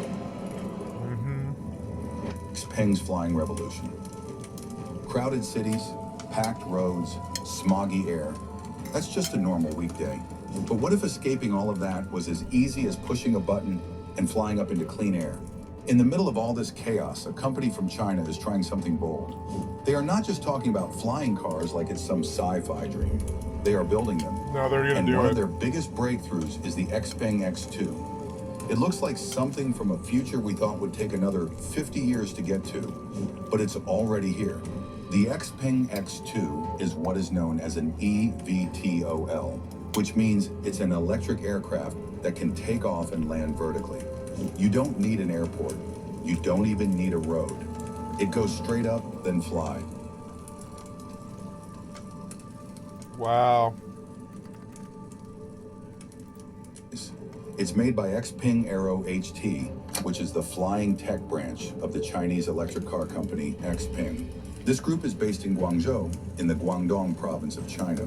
Xpeng Aero HT came into the spotlight in 2020, backed by Xpeng Motors.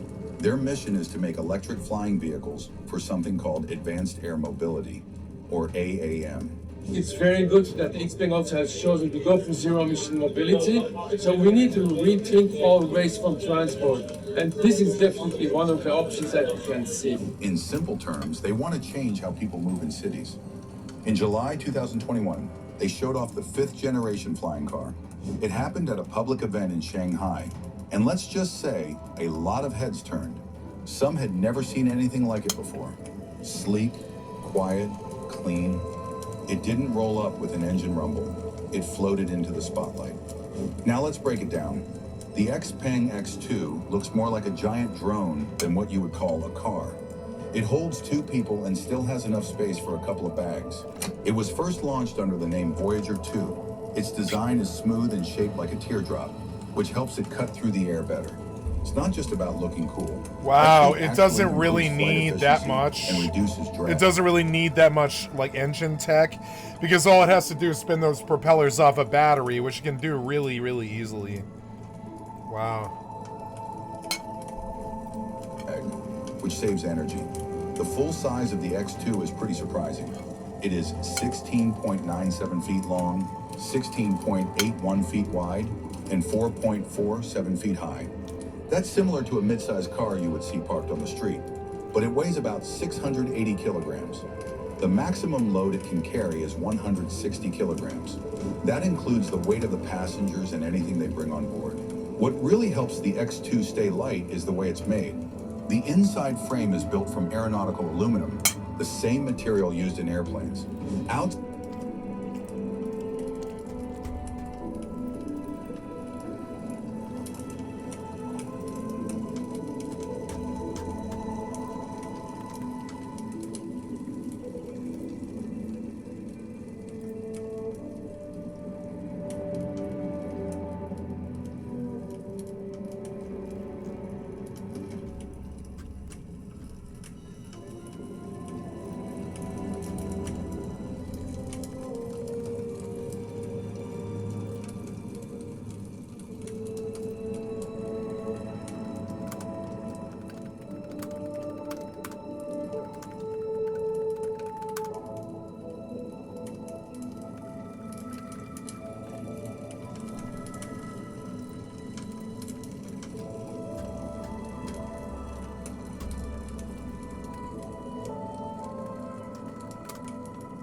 button and flying up into clean air.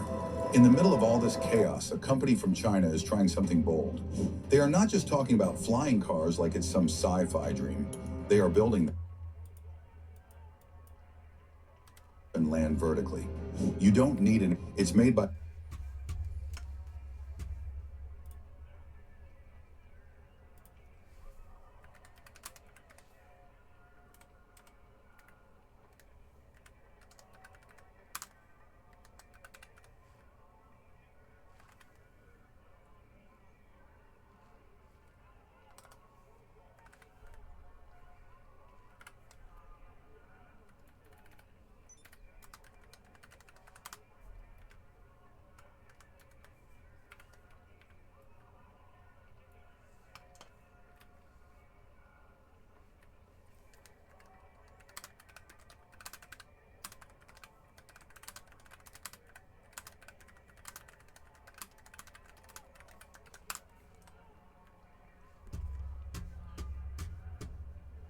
Oops, reload.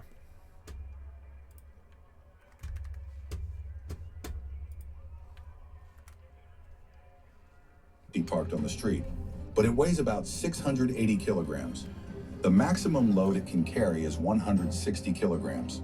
That includes the weight of the passengers and anything they bring on board. What really helps the X2 stay light is the way it's made. The inside frame is built from aeronautical aluminum, the same material used in airplanes. Outside, it's wrapped in carbon fiber, a material that's both strong and lightweight. On top of the body are 8 rotors, each with its own motor. This setup helps keep things balanced and also adds extra safety. If one rotor fails, the others can keep the vehicle flying. The aircraft connects to networks using both 4G and 5G technology. That means real-time updates and smooth communication while in the air. When it comes to performance, the Xpeng X2 has a flight range of up to 75 kilometers, or about 30 minutes of airtime. It can fly at a top speed of 130 kilometers per hour, and because it's built to be about the same size as an average car, it can actually fit inside a garage or a regular parking spot. Yeah, but how do you move it? You can't move it. It would need wheels. No special hangars or rooftop pads needed. Oh, I suppose you could just hover it on into a big garage. You would need a bigger garage, but yeah. Even while it's on the ground, it's made to be easy to move. The aircraft can be placed onto 4 small dollies that roll under the landing gear. Oh, wow. Letting 1 or 2 people push it around. Oh, they can just push it around simply? It's surprisingly manageable for something that can fly. Now let's talk about safety. This isn't just a cool flying machine with fancy lights. The X2 is packed with serious features. It uses distributed electric propulsion, which means each rotor works separately. If something goes wrong with one, the others can step in. It has several backup systems in case of any failure. The aircraft is built with sensors that scan the environment in all directions. It can even return and land on its own if needed. There's real-time video streaming, ground-based monitoring, a 360-degree camera setup, and an emergency parachute that can pop out if things take a turn. And here's something else. There is no gas, no fumes, no emissions while flying. That makes it different. I want this in like 40 years. I bet it's a reality. It's going to be cool. I'll be able to fly around in this when I'm like 80 years old or something. It'll be fucking sweet. Cars and even regular aircraft. Dude, it might be faster than that. It might be like 15 years or something. And but yeah, by the time I'm 60, it's like, oh, everybody's got an aero car now. I can just fly to Denver or whatever. I can just fly to Los Angeles. Who cares? It glides quietly through. Oh yeah, it's just a it's just like a 2-hour flight to Los Angeles. Because it would be really fast. Up in the air, you probably go like 200, pretty good, pretty fast for a while. Sky, leaving nothing behind in the air. In cities already struggling with smog and pollution, that matters. God damn, look at that smog. Ugh. If you are into tech like this, go ahead and hit that like button so we can keep showing you more wild breakthroughs. This shit was dope. The way cities are going, with all the traffic and noise, this could be one way out. A cleaner, quieter way to move above it all. It's still early days for flying vehicles, but what Xpeng has done shows that this isn't just a fantasy anymore. They are building for a future that feels more and more like right now. Inside the Xpeng X2, I'm up 1.4. Most people think the future will arrive quietly, but some inventions show up with spinning blades, glowing lights, and the promise to change the shape of cities forever. Now let's go a little deeper into what the Xpeng X2 can actually do. It is not only made to be a personal flying vehicle, its main role is expected to be that of an air taxi. That means helping people move through crowded cities, but through the sky. Now here is where it gets even more interesting. The Xpeng X2 can be flown in 2 different ways. Cool. You can control it yourself, or you can let it fly on its own. The manual mode is for trained pilots who want full control. But the autonomous mode is meant to make the ride as easy and stress-free as possible. Yeah, so you can just use it to fly, say, like from one part of your giant 4,000-acre home to land to another. Say you're like that guy on Yellowstone. You want to go check out the cows on your land. So you just take an aero bus. In the autonomous version, especially for use as an air taxi, you do not have to do much. You press a button.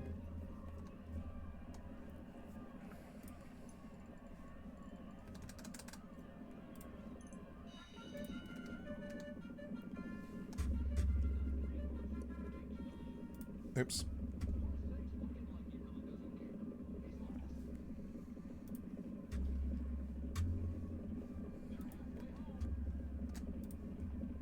Set your destination. So dope. And let the systems handle everything else. Eggplant Parmesan was good.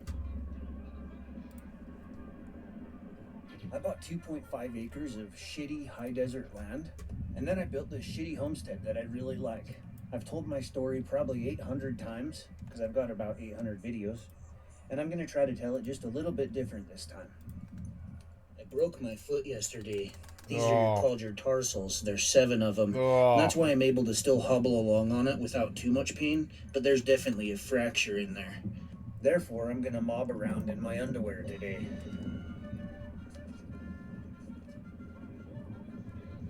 You broke your foot homesteading, didn't you? I can't believe it's in the opening of the video. I'm just gonna move on. Hello everyone, welcome back to episode 4 of IIG, Interests in Gaming. My name is Enter. This week's theme is going to be things I am looking forward to in the Wayward Realms, and a lot of things I like in general about games like the Wayward Realms. In last week's episode, I shared a few of my stronger opinions, and you can choose whatever metaphor you want for that.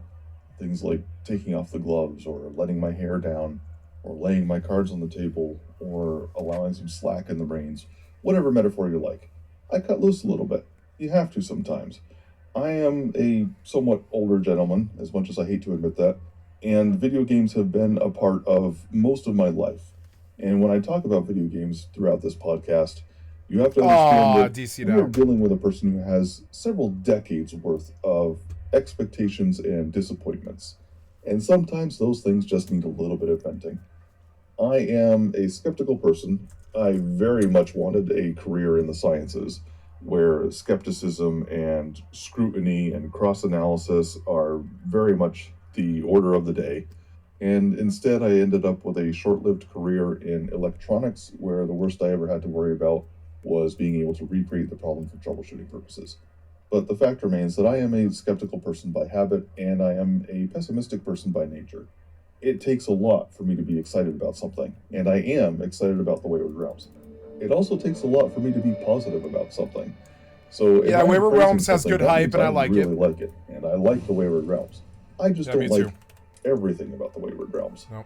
But that was last week's episode. One of the major things I am concerned about the Wayward Realms is the classical RPG style. Putting that aside, there are loads of things I am excited about for the Wayward Realms, and that's what this episode is going to touch on. But before I jump into that, let's spare a moment and give some appreciation for the poor person, the anonymous staff member over at Once Lost Games who keeps coming by every week to comment on my podcast. Sir and or madam, you're a star. Like, that is some A-class professionalism coming from you. I would not last a week in your shoes. I am way too emotional in person. After I got done editing the soundtrack for last week's episode, I was like, oh. So what are some things that I am looking forward to in the Wayward Realms? Belfort Park was actually a good jumping off point because it is supposed to be a pretty happening place. It's the big city. It is home to a lot of naval activity, and we have multiple shops that are being run in sort of a mafia-style protection racket down on the waterfront, or at least throughout the city in some respects. And if the rumors of realistically scaled cities are to be believed about the Northern Realms, then I am very much looking forward to seeing what they'll look like this. I think this guy's on the copium.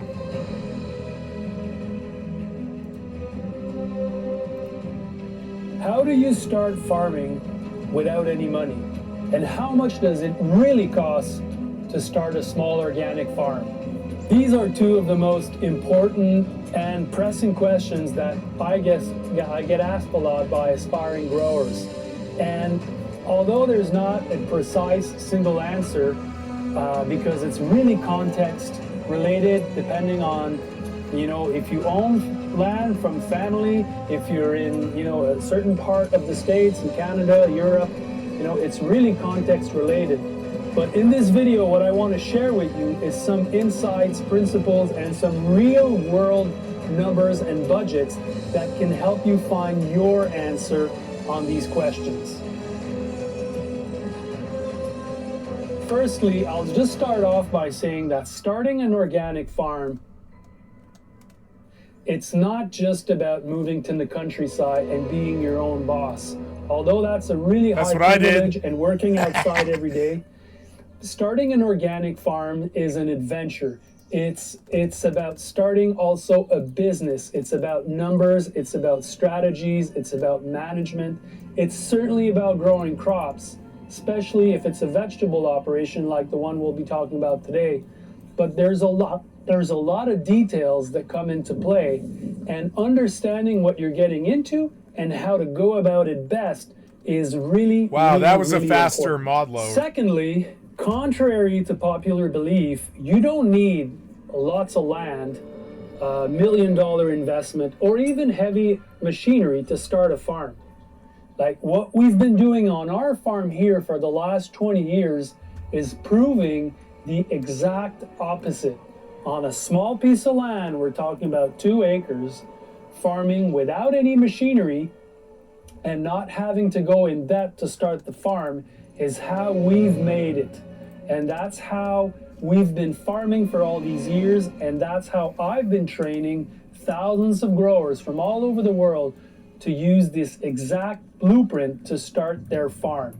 There's a smarter way to get into farming, and what we'll be talking about today is a great way to think about it. So the number one thing that I want to share with you is you need to plant the dream of the farm, and you need to do the math about it. So these are kind of connected, but we'll take them separately. The first thing is that any projects you'll undertake in your life, especially a big one like this, needs to start with a vision. You need to have a clear vision of what you're trying to create. So creating this vision doesn't happen by chance. It's going to be work. You'll need to dedicate yourself to perhaps drawing a farm, perhaps writing a mission statement, but ultimately you need to answer that question. Where do you want to be in 5 years?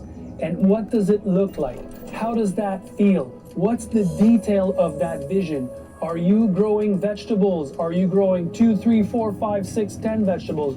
Do you have animals? How many people are working on your farm? What kind of income you're generating from your farm? These questions need to be very clear so that you have a roadmap of where you want to go. And you need to put a lot of detail in designing and thinking about that vision. Vision is everything, and a plan without a vision will lead you nowhere. So you need to really commit to the process of thinking about where you want to be, what does it look like, what does it feel like, and try to bring as much abundance as possible in this vision. That's really key. Don't limit yourself when you're envisioning what it could be. Make sure that it's even better than what you can imagine. Dream big, but make sure to have that dream written down on a piece of paper. So that's the first thing. The second thing is, with that dream, you need to have a financial roadmap of how you'll get there. You need a business plan, okay? fairly common, straightforward business plan. It doesn't need to be an alternative anything. It just needs to be a common sense business plan where you'll track all the expenses that you need to make to acquire that farm, to build that farm, the infrastructure, the tool, the equipment. You'll need to project the cash flow and the financials over 5 years, and you'll need to establish a timeline where you'll see that eventually down the road, the incomes and the expenses will balance out and you'll be financially sound. A business plan is cornerstone to any project, and I know that it sounds kind of cheesy, but it isn't. If you want to take it from me, one of the key reasons why we were able to pull this off is because we had to borrow money. And borrowing money is not a problem in itself if you know why you're borrowing and if you have numbers showing you how it's going to pay off down the road, okay? So a business plan is an absolute must. Did I say this already?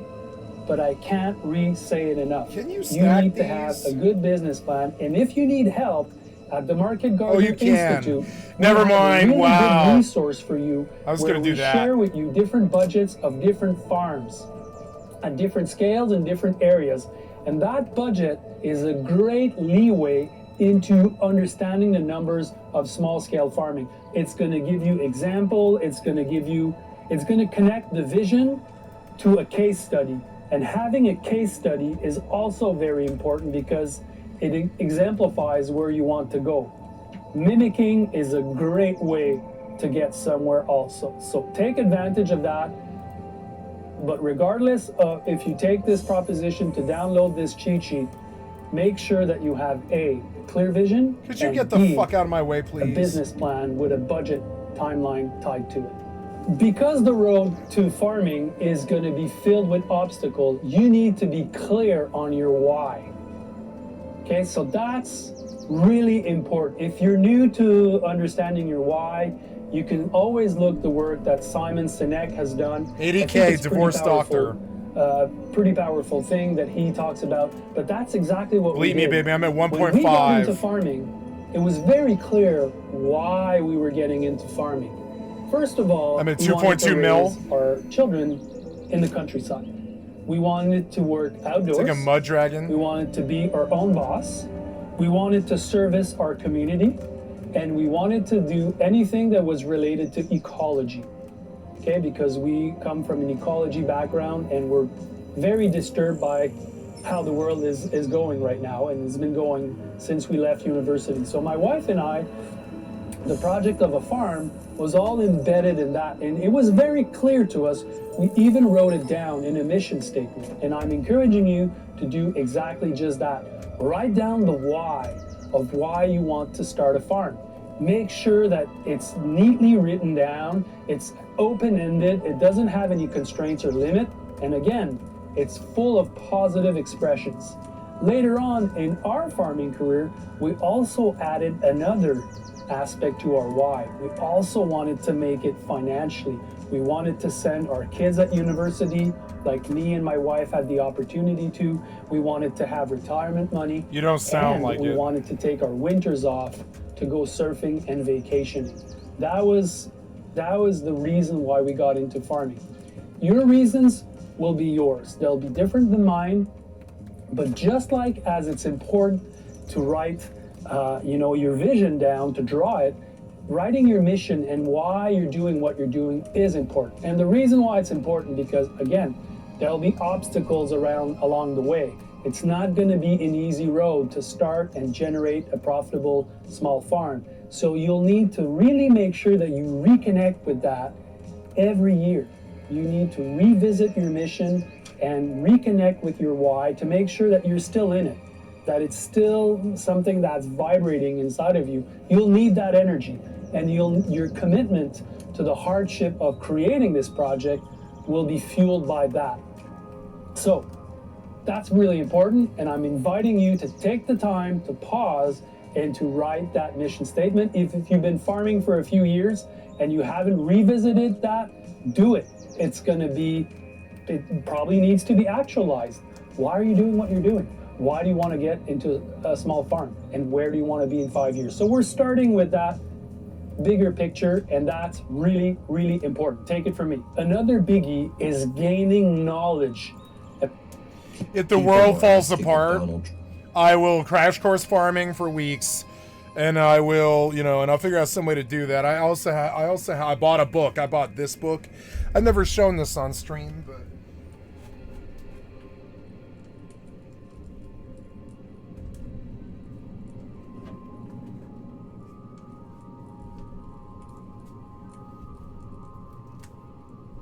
Damage this water the day I got it, which was so annoying. Thank God it didn't hurt the book.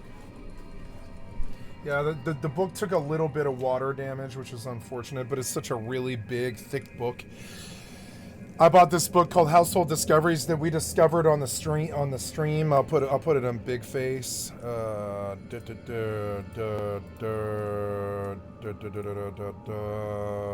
No.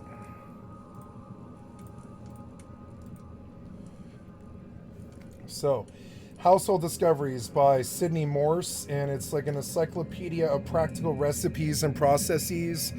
And so, like, if I want, I can go through here to the index, and I can go looking for farming, how to make barley. I'm sorry, how to grow barley and stuff.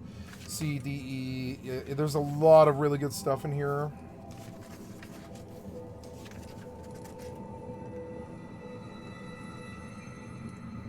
It's a lot about fish.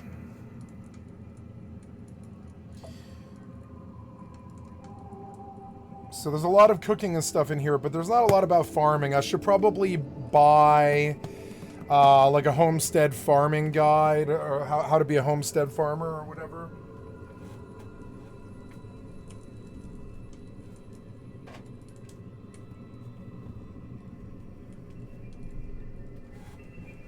I don't know. I've never been one to live off the land. I'm one of those people that would rather, you know, just work with people or take a job or something. I don't know. I don't really know. So I don't know how it would go. But I have land and I have water, and that would be of value to other people. Perhaps I could, like, you know, get some people with some interest and stuff. Okay, we are putting helmets on stands. We got 21 helmets.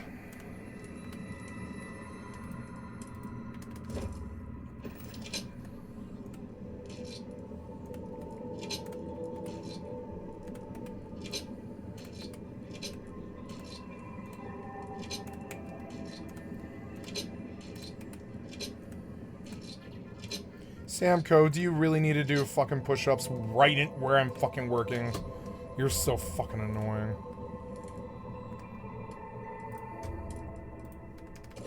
I think it is cool that he's doing like push-ups though. I think that is cool. I will not lie. I think that's actually awesome.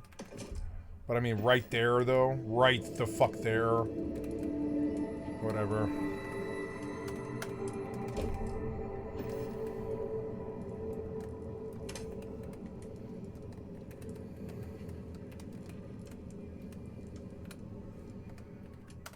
My helmet collection.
Okay, good. There's even more. Oh, look, it's the little girl. Yep, I need to talk to you. Damn, you just like bowled your daughter over, you idiot.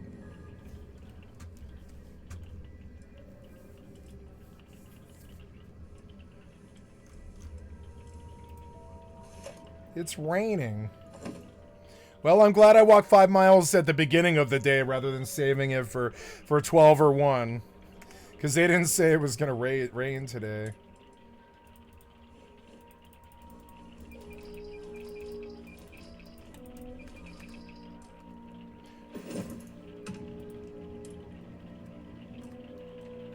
Yeah, nice XP. Oh, antiseptic. Oh, yeah, there we go. I like the helmets. Like they're indicative to me of my success in this weird sandbox. I have like 3 million ISK and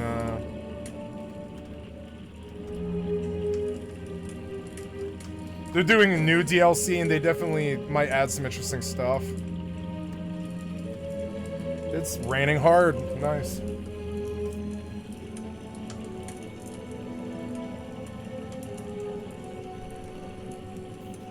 Sissy!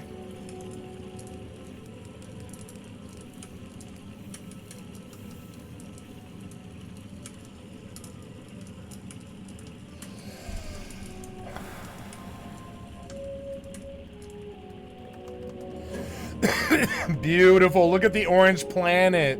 Fucking dope as fuck. Okay, so I believe I'm ready to go. Look, I like games that aren't toxic. I'm gonna stay off the toxic games. I'm just gonna stop doing it. 1.5, I'm up.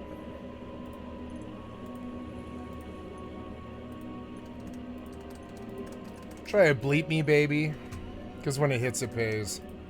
Trump would show a sign of life, given that he hasn't had any major press appearances since last Wednesday. He's not really doing an effective job at this. He's purportedly golfing today on the taxpayer dime at his Virginia golf course, which would be bad in and of itself. But take a look at how he looks right here. This was the photo of him captured purportedly before he went in his vehicle to go golfing today on the taxpayer dime. It should be noted that a lot of MAGA influencers have been posting photos like this. Donald Trump is alive and well. Just look at him hitting straight bombs on the fairway. Straight bombs. That's not Virginia. I don't believe they have palm trees in Virginia like this. Yep, these MAGA influencers are posting old photos and saying it's Donald Trump golfing today. You're not really convincing me there.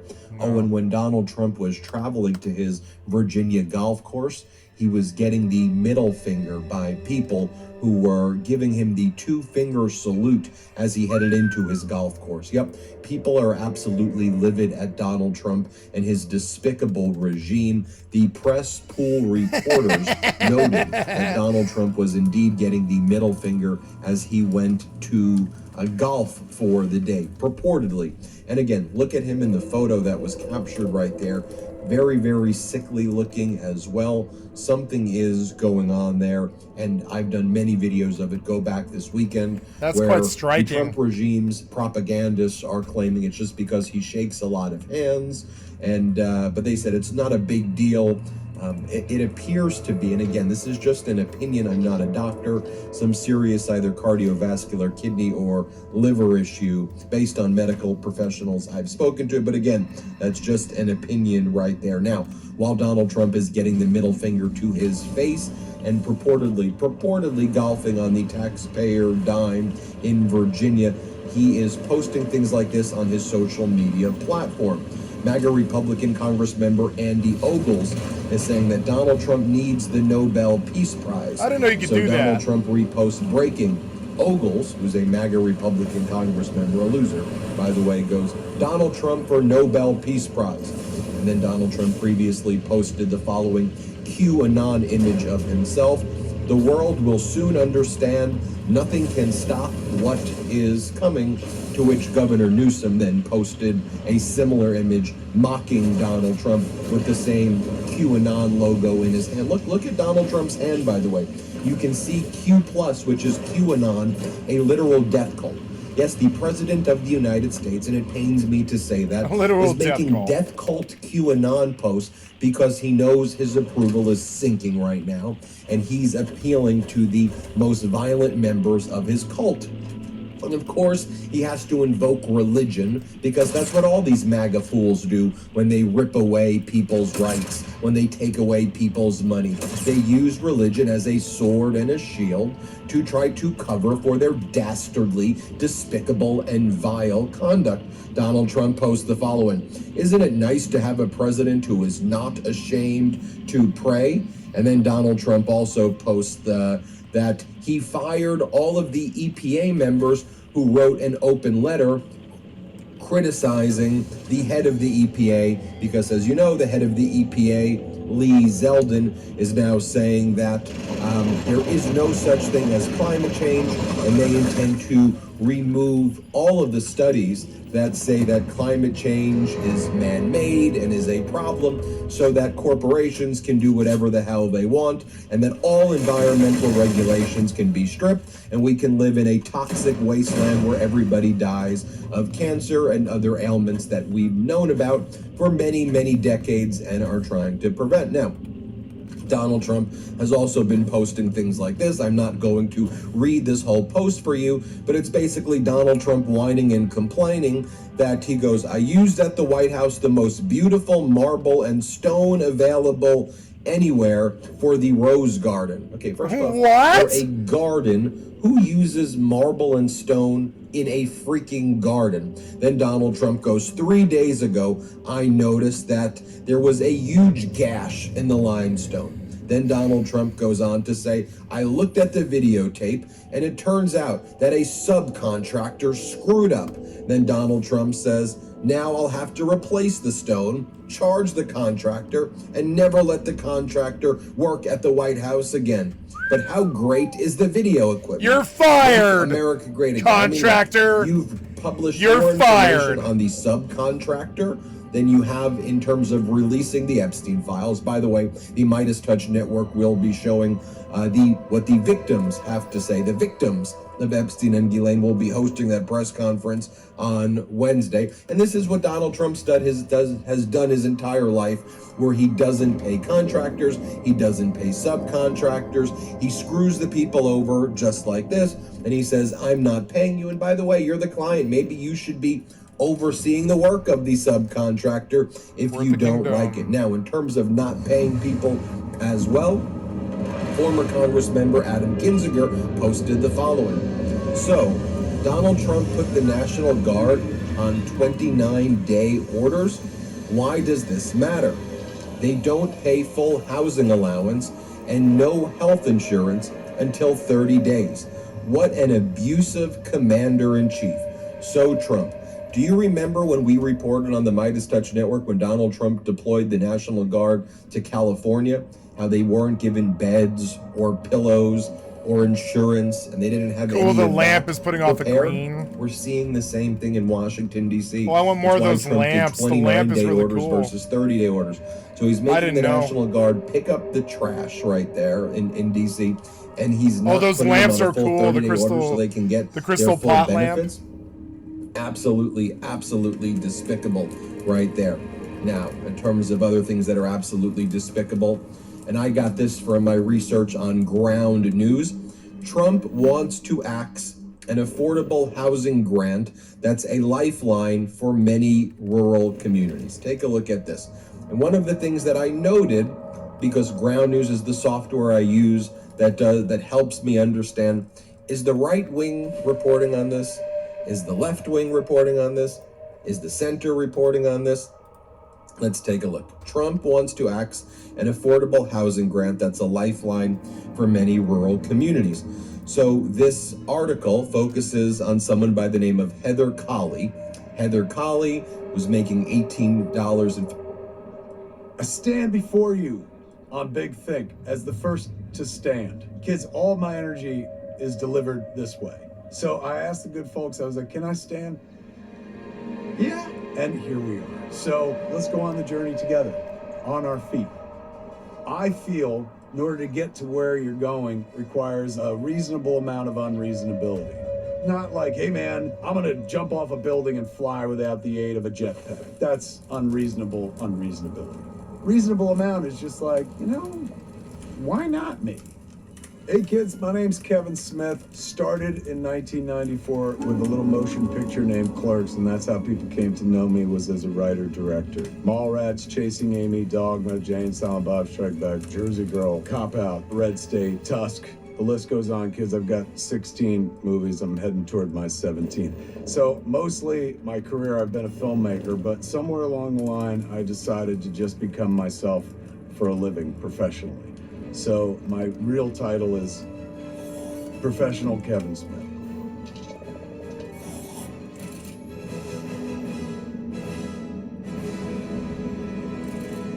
Everybody, mostly everybody except people who are born rich, everybody has had a shitty job.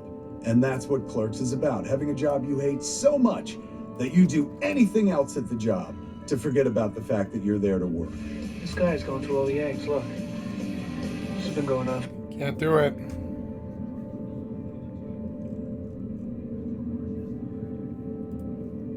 Everyone, and welcome to another video about the Ogre. This time we're going to be talking about maps. So when you start a new game, you are greeted by this quick start panel where you have several options that you will go through to start your first game, okay? One among them is this create main map, where you would pick whether your first map is going to be a hex map, a starscape if you're playing sci-fi, or you could upload an image from your computer to use as your main map. But I want to show you how you can do that from scratch, so to say, without using the quick start. And do keep in mind that what I'm about to show you works with any map, not just the first map. So we're going to map settings, and what we're going to do is we're going to add a background image to our map. So we press this button, add background image, and here we have the images that we have uploaded to our game. I have these two, but I want to add a new one, so we are going to press add new, and I'm going to be uploading the Iron Sword map that I downloaded previously, okay? So we press open, and we wait a little bit while the map uploads. And now it shows right here on your assets, okay? If you press on it, you will see that the background of the map is changed to the image that you just uploaded. Now, if you wanted to fit the image, which would be ideal, all you have to do is press right here on resize canvas to fit image, okay? All right, now I'm going to go back into full screen, okay, and I'm going to go back into map settings. Okay, the first thing you might want to do is change the size of the grid, okay? So it's not, depending on the image that you uploaded, it might be too large or too small, okay? So let's go to grids, and let's say that I want the grid size to be something like 65, perhaps. Okay, I like this one. Now, before, the other thing you could change. Good afternoon, ladies and gentlemen, I'm John, this is many a true nerd and bubblecom. To the Outer Worlds 2, which I've got my hands on just a little bit early, and oh, I'm so excited for the Outer Worlds 2, because I always feel very bad saying I was disappointed by the original Outer Worlds, because it's a good game, a really I didn't like it. solid. The only reason I was disappointed with it, I think, is I went in expecting something else. And I don't think that's my fault either, because when you do a big reveal trailer, loudly broadcasting, this is by the same team that made New Vegas, and you've got the original creators of Fallout on board, well, I'm going to reasonably expect a big sprawling sci-fi RPG. It wasn't. Which wasn't really what the original Outer Worlds was. It was actually quite a small, modest game. Little Combat RPG. simple, the world space quite limited, the story a Yeah. little bit predictable at times. A good game, but not a great one, and not really what I think they were originally promising. But what it was a really bloody solid foundation, because it was a very well put together game. So if you take that, expand it in scope, make it a bit bigger and whatnot, okay, now we could be getting somewhere, and yeah, that is very much what I'm hoping I'm going to be seeing here today with this little preview that I've got access to. So, okay, let's just jump on in, because I am very excited to see what's been done here.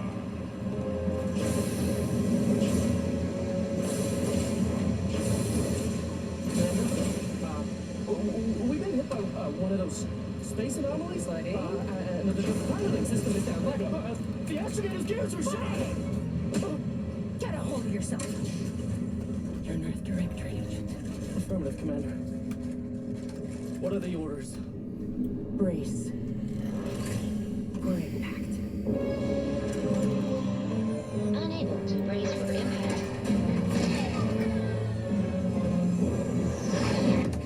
Is it the end for Commander Zane and Buddy? Tune in next week to find out. From one side of the galaxy to the next, the Earth Director is on your side. Whether against corrupt corporations, tyrannical governments, or corrupt corporations in league with tyrannical governments. I don't like this kind of design of video games anymore. For the rights of all colonists. I'm not gonna play this game. So remember, if you or your neighbor's government has corporate interests, just commandeer Skip Drone and send the Earth Director an SOS, and we will respond immediately. Please allow 6 months to 10 years, depending on your proximity to the nearest Earth Director base in any unforeseen encounter. Okay, so it feels like stuff has moved on from the first game, where, yes, corrupt governments working in league with corporations, and they were the main antagonists. And in the intervening years, however many years that's been, it would appear that, yeah, Earth taken initiative and decided, no, actually, I love miniature nerd. Specifically, I'm coming in to sort that out. I'm representing the Earth. So, okay, in a particular kick-ass and take names, though. Yeah, to be honest, I'm not entirely sure the You can see his gun spinning. on the level either. Like, isn't that cool? In general, when someone plays you a propaganda film in a video game, it's because they're actually fans. Oh, and I do rather like the fact that, yes, not only can I have a prosthetic lens, but I can have a cool, old-timey, almost piratey prosthetic lens. With, you know, little wooden shoes carved on the bottom. Oh, that's adorable. We're definitely having that. Anyway, let's not worry too much about, 17 nose sliders or whatnot. You know me, nice hairstyle, bit of a scar on the face, I'm good to go. Instead, let's jump straight into, yes, how character building works. So, okay, step 1, character background. Oh, and hello, rogue archaeologist who is too successful for their own good. Oh, yeah, 100%. Step the next to select at least one trait. So, right, first the positive ones, then I can choose a negative one if I want to use that to fund additional positive ones. Gotcha! Oh, but you know what? I can never turn down movement speed. Absolutely. And I also wouldn't mind being brilliant and thus gain additional skills. So, go on then. I'll take that, but as a result, I need to now have a negative trait. And I'm gonna regret this. But yeah, let's take 50% less base health. But don't worry, it's all gonna work out fine, presumably. And finally, 3 skills. It would be 2, but yes, I'm brilliant. Well, I felt like given I could sneak around at speed, sneak's got to be a good way to go. So yeah, that's a bonus sneak attack damage. Observation, like, perception checks and whatnot.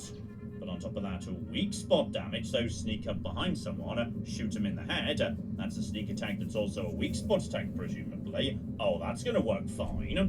And as I'm a brilliant scientist, let's invest in science, because by the looks of it, yes, tactical time dilation, the slow time mechanic from the first game, that's now tied to a gadget, and thus the science skill, not just an inherent thing for all characters. So, oh, go on then, why not? Commander, as always, I'm calling on you for a mission requiring both your unique intellectual prowess and aggressive instincts for item acquisition. Your destination is the source of all skip drive manufacturing, the Arcadian system. However, for reasons that must remain classified for the moment, this colony is outside our jurisdiction.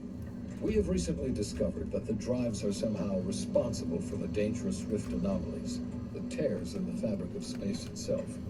Without skip drives, interstellar travel is impossible. No conferences at which to tear apart your peers' half-told theories. No jaunts to other systems to find rare historical items. No propagation of knowledge of any kind. In short, stagnation and death for the colonies. Your mission is to rendezvous with DeVries, our forward agent, and assist her in retrieving the information needed to determine exactly how the skip drives cause the rift anomalies. But be advised, if you or any member of your team are captured, damn, I hit him. you'll be on your own. There will be That was a no crazy no scope I actually hit right there. turn into an intergalactic incident. Like crazy ass no scope. One of the better ones I've ever seen. Coordinate your plan of action. And it was unintentional. I no scoped that guy though, which is fucking crazy. Oh,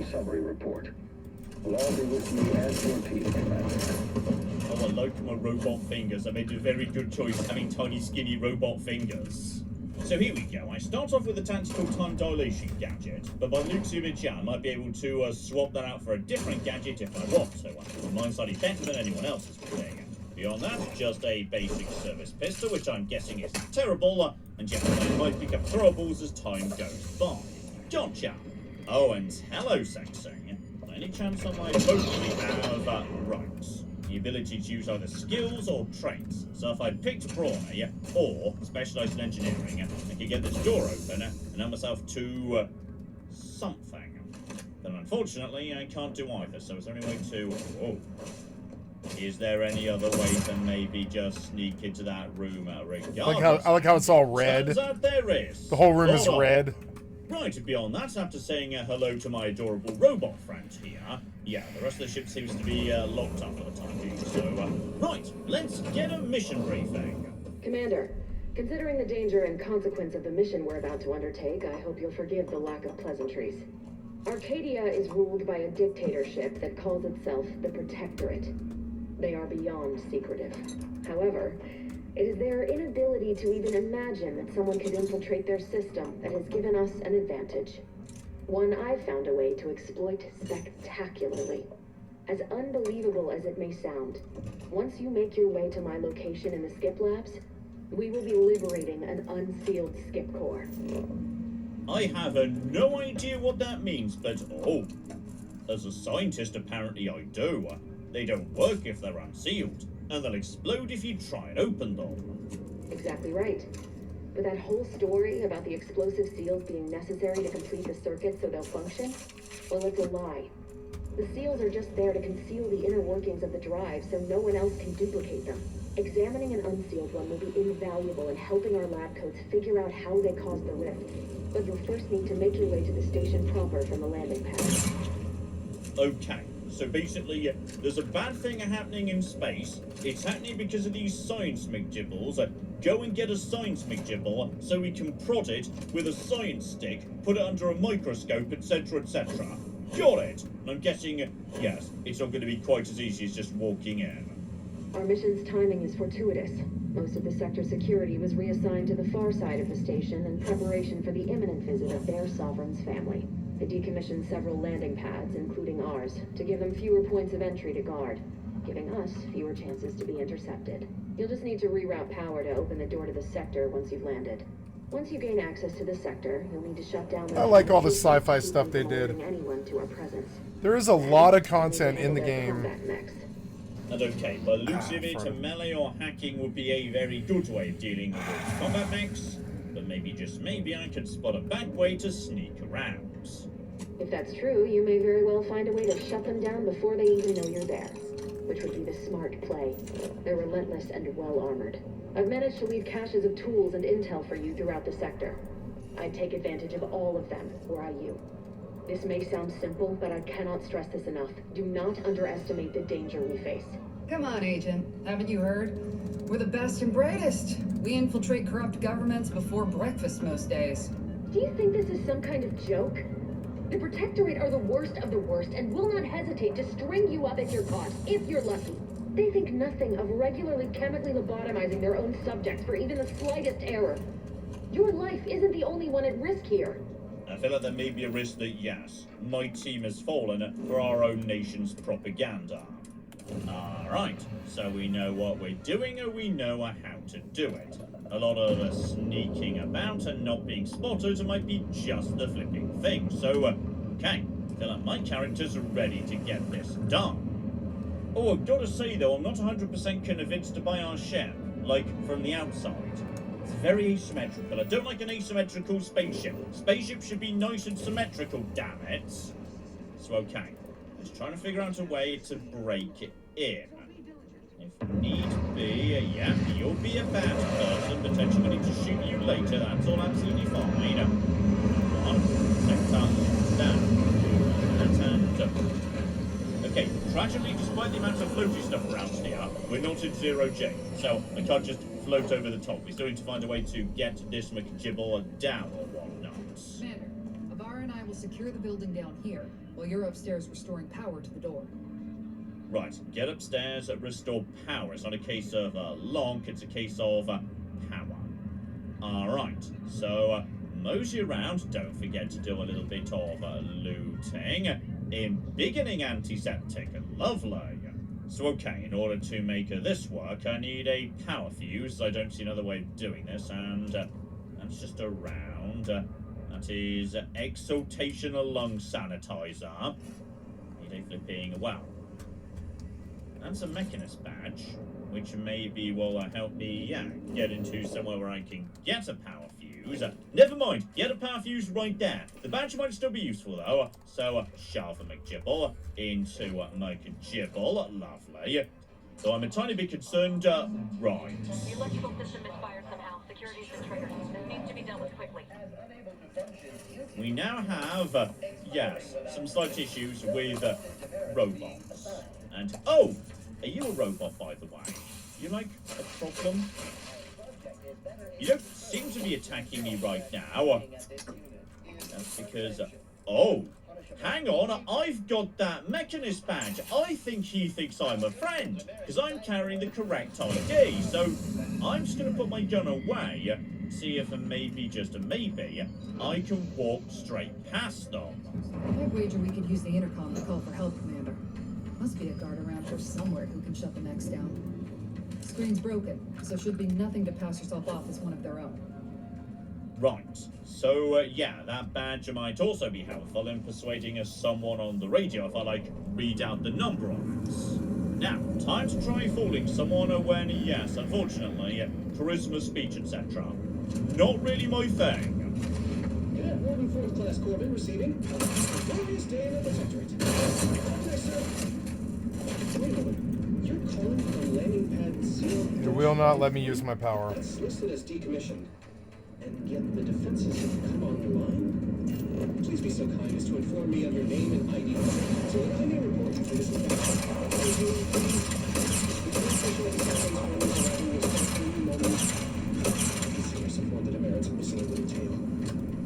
And luckily, I know precisely why.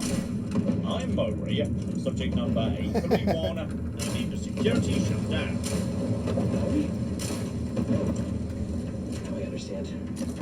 I heard you were, that your condition wasn't, optimal. I really shouldn't be asking this, but what was it like? The mental refreshment. And okay, it was great, you should try it. The what now? Yes, it was great. My brain is minty fresh. No, I mean, yes, of course I would. Willingly. Were I to fail to adequately fulfill my duties to the Sovereign and the Protectorate, I am pleased you have been returned to us as a fully functioning subject. Right, so some people get a bit of a, yes, mental refreshment if they start thinking in deviant thoughts or whatnot. Sorry, I can't risk being sentimental. Forget I said that. It is my duty to report this. I'm sure the Arbiters will come get you out of there when they have the time. And oh dear, I think I was not good enough at, yes, speech or charisma to make that work, so, right. In which case, we now need to get in and either take out these robots or sneak around them. Still, I can peek ahead. It's not many. looks to me like, well, there's turrets at the back there. Not any wires leading in any direction. There must be a way to turn these things off somewhere, minds. And I'm thinking that structure over there. That looks ideal. So just keep my distance. Sneak down a little bit. Don't get spotted. Yeah, I think I see a switch over there. Just sneak in here. No trouble. Okay, regulates the auto-mechanical defense system, but don't have a shunt and I'm not good at hacking, so that I cannot utilize. Still, I'm gonna say this is a fine, because this is a good opportunity for me to try out a gun here. Okay, pop out, go into slow mode, take you out, down you go, turn my slow McJibble off. Everyone else is a tiny bit worried about what's going on, and also everyone else is, no, don't run in! Don't run in! I was going to, like, you know, sneakily take them out. There was going to be sneakiness. I had a plan to, like, you know, sneak around the outside of them, but... Oh, you guys have really fallen for, like, you know, the action-adventure-filled propaganda, haven't you? Still, keep on keeping on, team, and let's see what we've got coming up next. Names aren't bad. Commander, the situation is becoming more fluid than I'd originally planned for. We've got to change our... Me. Work. Patch on the right. Follow the instructions. Alright. Down at night. Nice little map. Pass with that. Back. Boot. I'm walking into. Okay, we've also got... Oh! We've got a sprat, though, John, maybe don't, like, fire your gun while you're sneaking. It might give the game away a tiny bit there, but, okay. I'm keeping some left robots who appear to not be able to see through windows, so, okay, same as ones couldn't. I see power. Okay, go. For you. Is it worse with a knife? Yes, DeVries, in a way, that's given she's already zone swing in this room or bare minimum that we just saw in the tutorial. So right, me in the tutorial, we are doing just a fine here. Get behind you, quick stab, get behind you as well, further stabbing for I don't need another game like this. Why did you make this?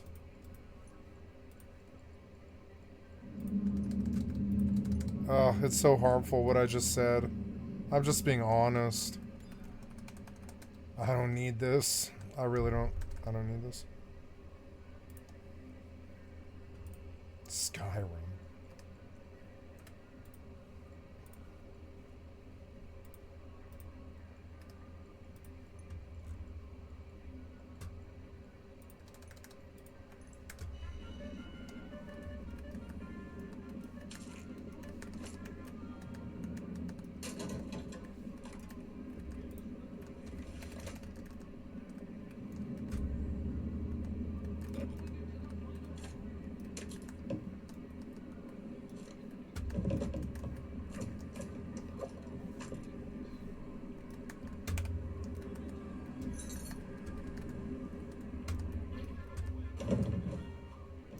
Scouts refined Eon.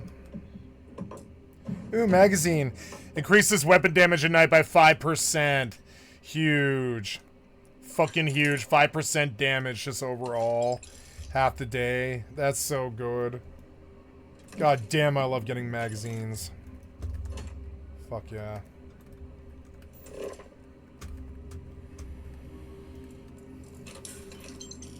I like zooming in and kind of like klepto scraping a place. It's good enough gameplay for me to do it for a long time, you know?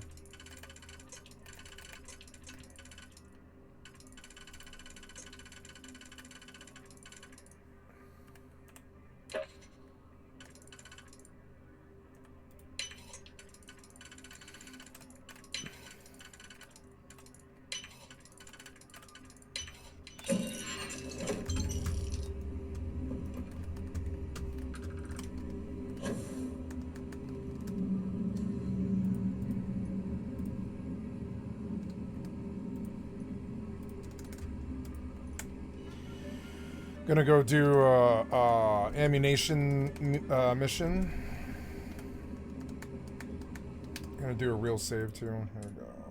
Real save.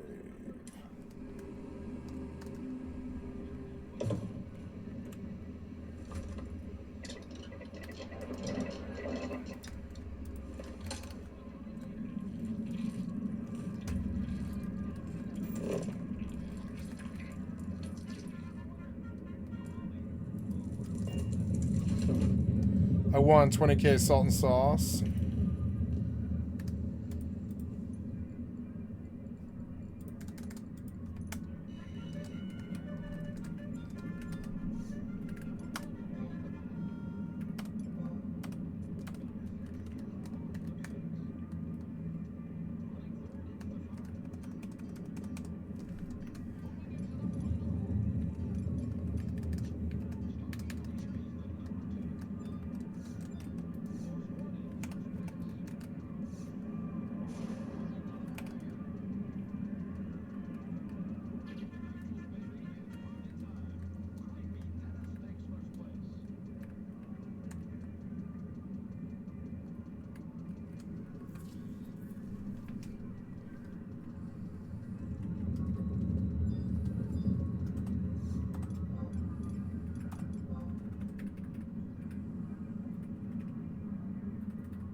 Repeat dentist.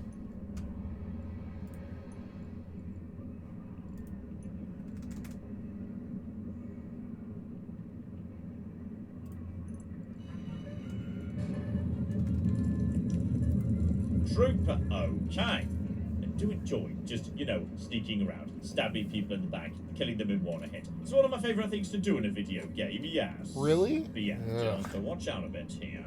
I don't. The area seems to be opening up, so I could go... not there, that's just some robots, but yeah, there's a door here. No sign of detection beyond it, so it should be safe. It's just... it's a big robot. Tiny bit concerned about big robots here, though. Oh, okay. If I was good at engineering, or alternatively, was innovative, I could plug that propaganda tape from the start of the game into the robot and basically, like, convert him to my side. Okay, well now I'm just sad I didn't take either of those traits. Oh, and hello, Sexy. My perception meter's just triggered. So, right, I've detected... I guess I go farming today. I could crack open this I'm gonna look for group on my BST. So, right. See how my sheep are. Healing juice. Zeta and sheep. Okay. So, yeah, if there's a secret McGibble, I will be able to detect it relatively easily. And on top of that, our first are throwables, distraction devices. So right, toss that to get someone else to go and investigate. But yeah, before we just go moseying into the next area, do not flipping forget the basics here. Get up high, use the erased terrain. That's how we do this all properly. So I'm gonna look for a BST group and get some XP. Try to get a merit or two. You the only person in here. And in the meantime, I will go and farm. Honestly, I might not even need to hang on now. I guess I'll go to the desert because I don't go there very often. Just see if anybody else is competing. There as well. Hang on, how many people are in here? Because I can definitely, see you. So I feel like I don't need the distraction McGibbles. If it's only you two, I can just drop down, stab ya, and life is good. So there you go. Over to here. Sneak attack. Down you go. Nice and silent. Person number 2 goes down. Okay. Proper sneaky stabby. I love it. And okay, more importantly, I've made it to my destination. So, access auto-mechanical controls. Probably a good idea. Right. I could disable them. However, if I was to, find an auto-mechanical targeting module, and as a result of that, I can turn up all of these guys into my friends. So, do any of you guys have like an auto-mechanical targeting module or whatnot? I suspect such a thing may be either, yes, found locked in the safe inside the robot repair room, or alternatively, required by, yes, swapping out the cartridge in this thing, which I can't just take out otherwise. So, gosh darn it, apparently, yes, the hack people get to have all the fun. I guess we'll just turn off the robots or something. Dear flipping dear. And as a result of that, right. You guys are presumably returning to your pods at this point. Good. Those mechs should give you no more problems. Rendezvous with your crewmates outside and meet me at the skip lab as soon as possible.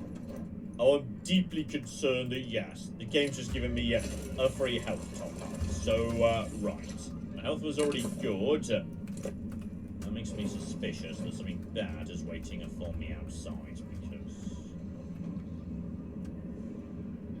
I'm not going to say this is a Doom arena, but things should definitely be a bit on the bad side. Just stay on the outskirts, okay? Don't cause trouble.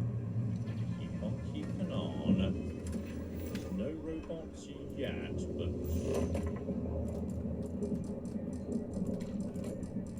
okay, I don't entirely trust you, game. I feel like there's something else going on here, because I feel like something bad's happening to a friend, as opposed to me. Maybe I shouldn't have sent them into the bigger murder section while I just snuck around in some events. Okay, for reasons I've been slightly asked not to cover, because apparently it's a bit spoilery, let's just say we're not going to be seeing our friends again. Don't worry, they've gone to live on a space farm, where there's no space telephones. Still, no need to worry about that. Keep on keeping on with my knife, and blimey, that's a good ominous doom and dome. I love it. But for now, okay, the bridge is raised. Keep on keeping on. Go and investigate, see what we can do, and Come over here at once, please. okay. We might have someone who could help me out with that, so weapon away. Hello there, friends. Your voice. You're the one I spoke to over the intercom. You're not Maori. I shudder to think of my fate had I let it. Please be the patriarch that I was not fooled by your false tongue. And okay, fine, I know this probably isn't going to work, but I'm just curious what he's going to say if I just keep trying this ridiculous lie and insist I am indeed a Maori. Don't attempt to toy with me. I admit, I don't know the cadet myself, but you in no way fit any description I've heard regarding their appearance. I'm nearly certain impersonating a fellow subject is a serious breach of protocol. No, I didn't mean that. What I meant to say is that it is a serious breach of protocol. So, okay, we could just start murdering people and, yes, what are we talking about here, Corbin? Which rules precisely have I broken? I want to hear them. Why, it's the one I'm going to report you for violating.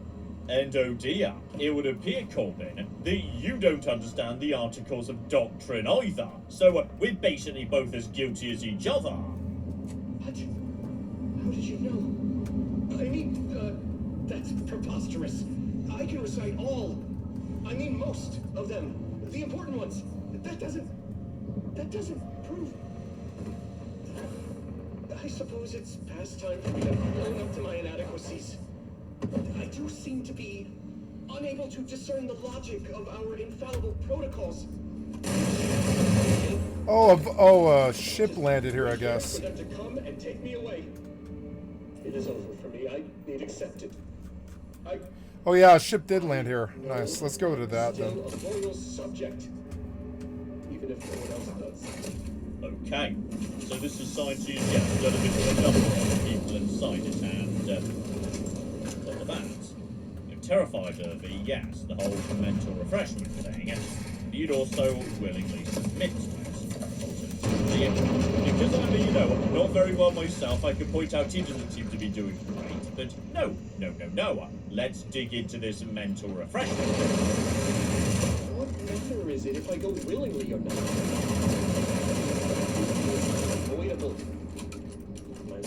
actual appraisal of purpose was less than adequate. It's just sitting on Arbiter Jackson's shoulder, waiting like a plate above my head. Whether the merits for this are added, maybe I'll be lucky and they'll just execute me instead. Okay. So if I was to maybe deal with that problem, you could open up the bridge and no one needs to die, etc., etc.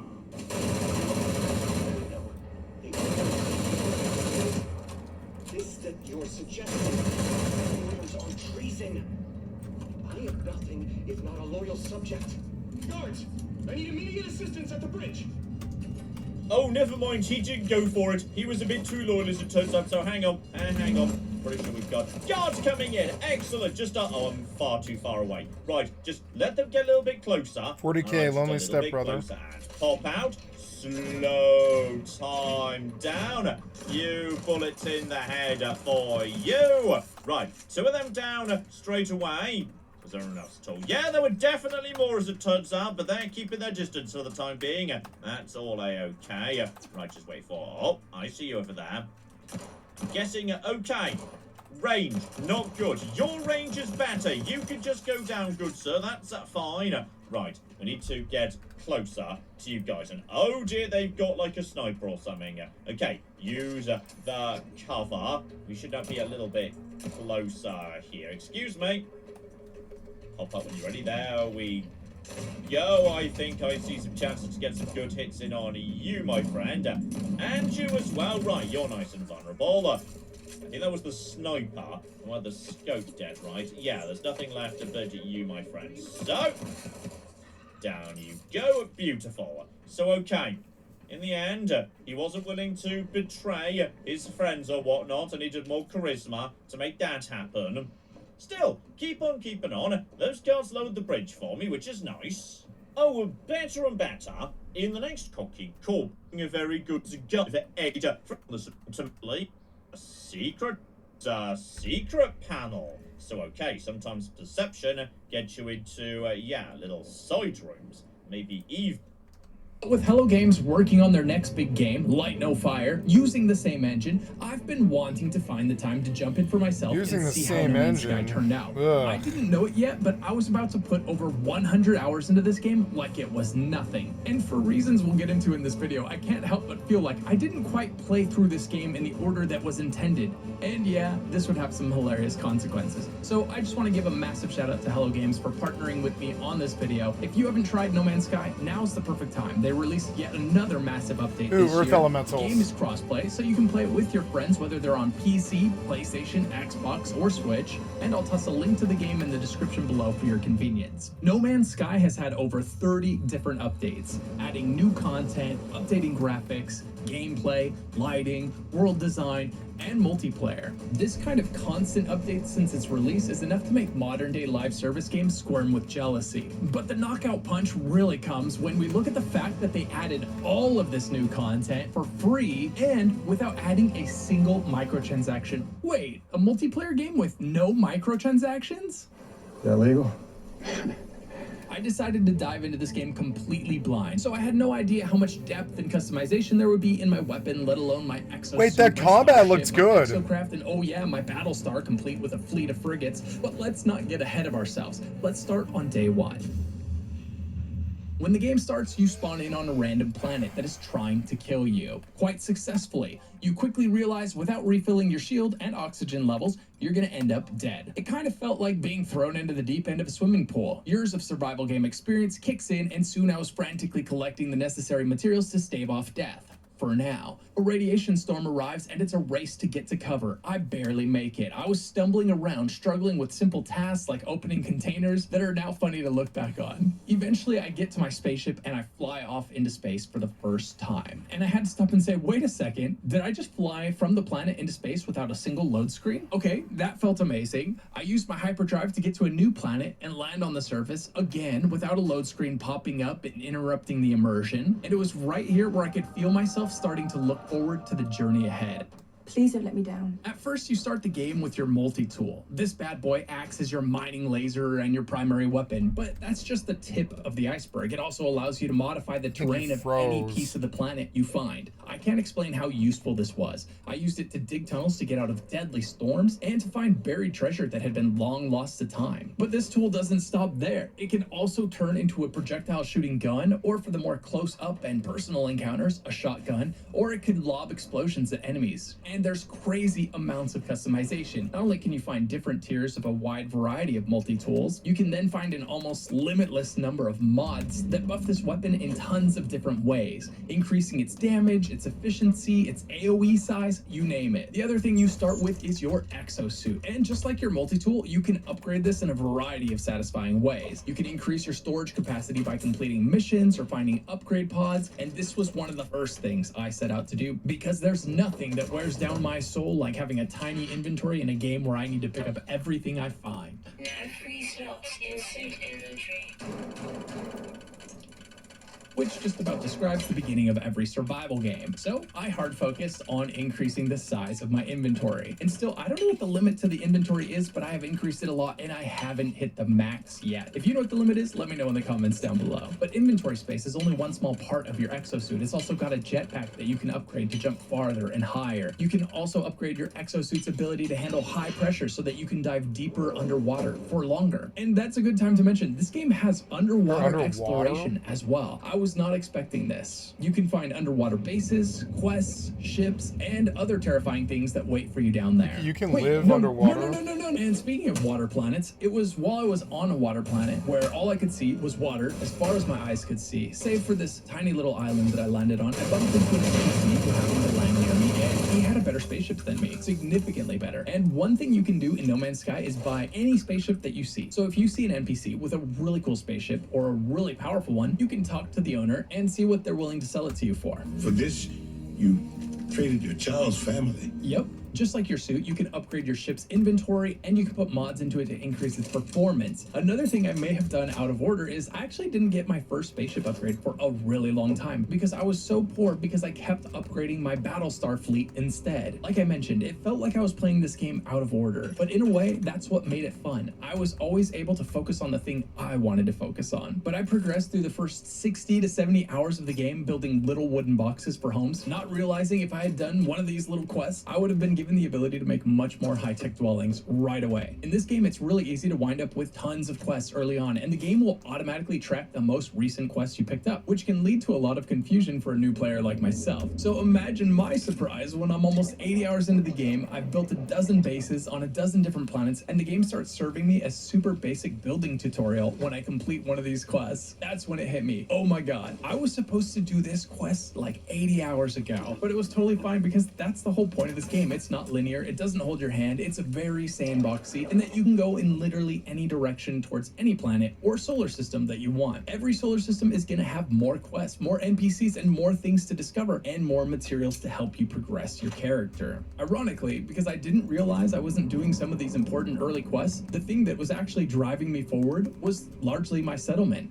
What's a settlement? I'm glad you asked. I was roaming around one of the planets I had landed on looking for materials that I needed, as one does, and I stumbled upon this settlement, and it asked if I wanted to apply to be its leader. At the time, I had no idea what this meant, but I'm not one to turn down the opportunity to tell other people what to do. Apparently, they had fallen under hard times and were looking for someone to lead them back to prosperity, and I have to admit, it was nice to not be alone. I immediately realized these people are heavily in debt and spiraling downward. It was going to take a lot of work to pull them out. One of my jobs as the leader of this town was to decide which buildings we should upgrade, and each of these buildings would require certain materials to upgrade them. I very soon hit a point where I needed materials that I didn't have and I didn't know how to get in order to upgrade the next building. And so this settlement acted as my main story quest, telling me what material I needed to go find next. I would head out, find the materials I needed, or find the blueprints I needed to make the materials I needed so that I could construct the next new building or upgrade an existing one. I also had to settle disputes between the population and make decisions on whether I would send people out on expeditions or not, and then I would have to live with the consequences or the benefits of those decisions. I wasn't expecting any of this to be in my space exploration sim. Slowly but surely, the economy of my town would recover. I got the settlement out of debt, and now I'm trying to make them happy to get the population up so that I can increase the output of goods. And going back, there are so many failsafes in the game where if you stumble on any of them, the game's going to be nudging you forward. In a sandbox game like this, it's really easy to lose sight of what your motivation should be. What are you supposed to be doing next? And interestingly, in my first playthrough, the settlement did a good job of keeping me curious about what the eventual payoff would be and pushing me forward. Pretty soon I would unlock my first freighter, and that would also help with this task. It was somewhere around this time that I discovered the Anomaly, a space station hub that I can summon anytime. The first time I landed my spaceship here, it was equal parts epic and overwhelming. There are vendors and NPCs everywhere. I walked around, I got lost, and I had no idea what I was supposed to do next. Eventually, I would figure out that this place plays a huge role in your progression. It's here that you'll be able to unlock blueprints that allow you to progress through the game. There's also major quest NPCs here, as well as ways of exchanging achievements you earn for usable in-game currency. The way the Anomaly is designed is brilliant, and I just want to point out how much of a difference this one design decision makes. You don't just teleport to some generic hub detached from the rest of the game. Instead, you summon the Anomaly to you, wherever you are. And this keeps No Man's Sky from experiencing that same sense of immersion break that lobby-based games run into. You don't go to the hub's world, the hub comes to your world. I would eventually figure out that if I didn't know how to make something, the answer was probably somewhere in this station. It had blueprints for building equipment for my houses, mining equipment for my operations, blueprints for making rare materials and rare components, and it's also the hub of multiplayer content. All the people you see running around in here, landing and taking off, those are real people. Other players making their way through this almost infinitely large universe. You can talk to them, party with them, and choose to team up with them to knock out missions and earn some quicksilver, which is a currency that you can then use to buy loads of different things, particularly the type of things that other games would make you pay real money for. This game lets you earn those things for free, just like the good old days, and man, was that a breath of fresh air. The next major development would be when I would run into a freighter being attacked by pirates. So I fought off the pirates, and then the freighter invited me on board. Cool, I thought. Maybe he'll give me some credits that I can spend at one of the shops somewhere. After thanking me, they asked if I wanted to be the captain of the freighter. My dreams of having my very own Battlestar Galactica were finally a reality. I wasn't expecting this. I already had my own spaceship, my own settlement, my own exosuit, my multi-gun, an exocraft. I mean, I already had so many different random things in this game. Now I'm getting a freighter, and I could recruit a frigate to join my fleet. Not just one frigate, I could have 30 frigates, but each one costs money to recruit, and this is where I enter my poor phase. As I start recruiting every frigate I find, so as I roam the galaxy recruiting better and better frigates, I'm also trying to upgrade my freighter and send my ships out on expeditions. I was investing in my long-term future at my short-term's expense. The success of the missions that I sent my frigates out on depend on a number of factors: how well suited to the task they are, how upgraded they are, and the decisions I make while they're out. Sometimes they would call back mid-mission saying, "Hey, we're digging deep into the planet's core. We heard some really unsettling noises down there. Should we keep digging deeper, or should we get out of here?" What would you choose? Would you tell them to dig deeper and potentially find something wildly valuable at the risk of the entire expedition failing? Or would you play it safe and have them come back with what they've got? I spent too much money on these guys, so I told them to come on back. I'm not willing to lose you just yet. And your freighter isn't just for expeditions into deep space. It's also your home. You end up being able to build it out, add rooms to it that allow you to craft, allow you to trade, and allowed storage containers that allow you to store an almost infinite amount of loot. So beautiful. Now with my settlement buildings being upgraded and my frigates out on missions in deep space, it was time for me to look at this long list of quests that I had collected and start trying to figure out which ones I needed to do first. At this point, I had explored dozens of different planetary systems and built bases all over the universe made out of glorious wood. I'm a simple man. I'm a function over form man when it comes to my bases in survival games, so they always end up being a box big enough to place the essential items I need in, and I'd already built dozens of these boxes all over the universe. I built this one to automate my copper harvesting. I built this one to automate my indium needs. And I built this base to farm crazy amounts of money. 2x1s, you just build 2x1s. Balls everywhere, and a single stack sold for about 4 million credits. This planet single-handedly fixed my financial woes. It was a huge boon to my progression. So when I had done all of this and built all of these bases, and I completed a quest and the game started giving me a building tutorial 70 hours into the game, I knew I had probably done something unintended. I had accidentally dodged this early quest like Neo dodging bullets in the Matrix, and because exploration is a core part of the game anyways, the game never stopped me from running headlong into multiple other things like settlements and freighters that I was most likely supposed to run into much later. On the bright side, this now unlocked a much fancier base that I could set up. Unlike my previous bases where I had to run wires from my power generator to my battery packs to my teleporter, now I could just build one of these pods and put a power generator on top and everything inside would be automatically powered. Fancy, but this is just the tiniest tip of what's capable with the building systems in this game. Eventually, you can build something that looks like this.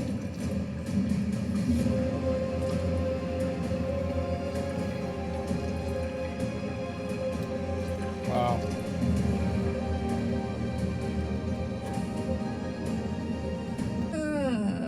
Close enough. I'm 80 hours in and I feel like I've barely scratched the surface of some of this game. I've only got 8 frigates out of the 30 that I can have, and most of them are nowhere near S tier. My settlement has just finally made it into the green and started producing items for me. But I have a lot of other buildings and population that I can add to get this thing really up and running well. I dabbled in the multiplayer content and quicksilver farming one weekend. I did a couple of missions to rack up some quicksilver, but then I was torn by indecision. Do I want this living seed thing? It's expensive, so I assume it's good, but I have no idea what it does yet. Or do I want the jetpack cosmetic because I'll be able to see it every time I launch off the ground? I'm honestly paralyzed by indecision and haven't bought anything yet as a result. What do you guys think? I'm now over 80 hours into the game, and it's ridiculous how much more stuff I feel like I can still dive into. I'm still driving around in a B-class spaceship, but it has loads of slots for upgrades and inventory space, so I'm having a really hard time parting with it when I see A-class spaceships. But now that I'm coming into more and more money, it's just a matter of time. If I had to choose my favorite part of the game so far, I think it would be the constant source of progression. Even 80 hours in, I still have so many things that I can still upgrade and improve. Not just one thing, many things. I'm still working on upgrading my exosuit. I'm still working on upgrading my settlement. I'm still working on upgrading my fleet of frigates so that I can go on better, more profitable missions. And I'm still looking for that S-tier spaceship that I can really invest in. But if you've played No Man's Sky before, let me and the other people that are thinking about jumping into this game know, what is your favorite part of this game? Is it the exploration? Is it the progression? Is it the settlement, the frigates, the spaceships, the space combat? What is it that really set this game apart from the others for you? All in all, I'm incredibly surprised with what No Man's Sky has turned out to be. I had tons of people coming into my streams, popping into my videos, and telling me, this game's amazing now, you've got to check it out. And I'm so glad that I finally made the time to sit down and play this game. And I'm 100% not done yet. I'm gonna keep going. But I had to stop and make this video first. Deadlines, you know. Even still, while I've been editing this video, I've been popping into the game to upgrade my settlement and to send my frigates out on more runs. All of the different progression systems that this game has tucked away into it really help bring that RPG feel to this open world survival sandbox game. As far as how all of this reflects on Light No Fire, their upcoming game, it's huge. If they were able to accomplish all of this with their first game on this engine, I can only imagine what they're going to be able to accomplish on their next go. After playing No Man's Sky, I'm more excited than ever. So if you haven't got around to trying No Man's Sky yet, I can't recommend it enough. I am so glad that I finally had the opportunity to play this game. And if you do decide to check it out, I have that link to the game down in the description for your convenience. Massive shout out to my channel members. Thanks so much for supporting the channel the big way you guys do. It's because of you guys and your constant support that I get to play amazing games like this one. If you want to become a member, click the join button down below. If you're not sure what to do next, maybe check out one of these videos popping up on screen right now, and I hope to see you in the next one.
After over 30 major updates, No Man's Sky bears little resemblance to its launch form, and while the overwhelmingly positive reviews speak for themselves, I can't help but notice a certain type of player in my comments who simply doesn't get on with this game. So in this video, we'll take a closer look at No Man's Sky, find out just how good it's gotten and whether it's the right game for you.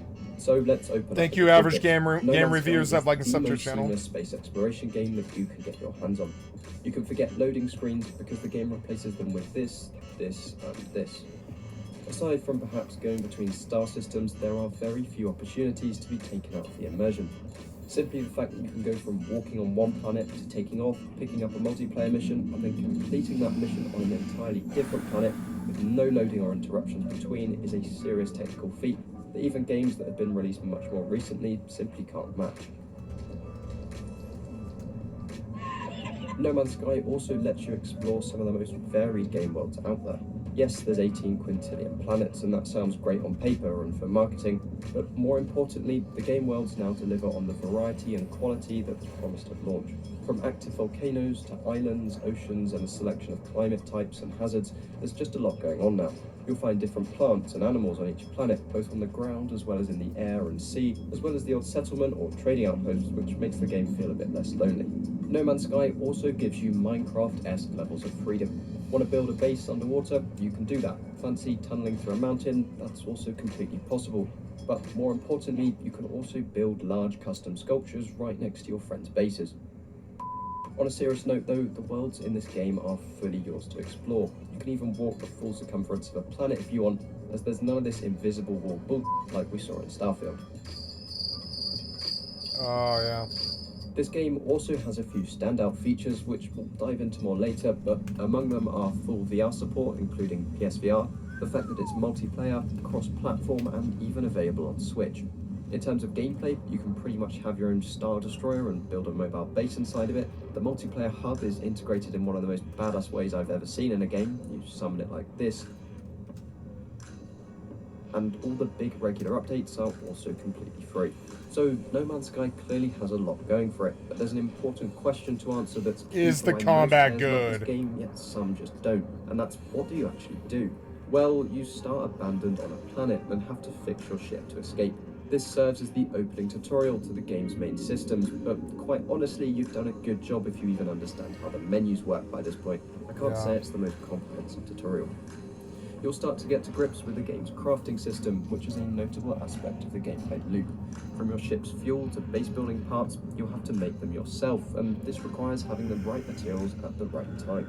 Different resources are also found on different planets, so there's an inherent drive to explore. If you want bigger and better things, then you might begin larger scale material farming, setting up equipment on various planets, or building out capability within your freighter, which is that Star Destroyer looking mobile base I mentioned earlier. Resources can also be obtained through trading, and there's a pretty cool dynamic economy system in this game. Item pricing basically will fluctuate depending on the supply. Wait, Decurio dropped Pauldron. This even reacts to what you buy or sell yourself if you do so in large enough amounts. One place you can do this trading is at the space station, where you can also pick up extra missions, build your own custom ships, and dive into the pretty impressive character customization. Desert was a good place to come. Those ships, you can also buy and sell those, as with freighters, and there's extensive customization of the weapon system.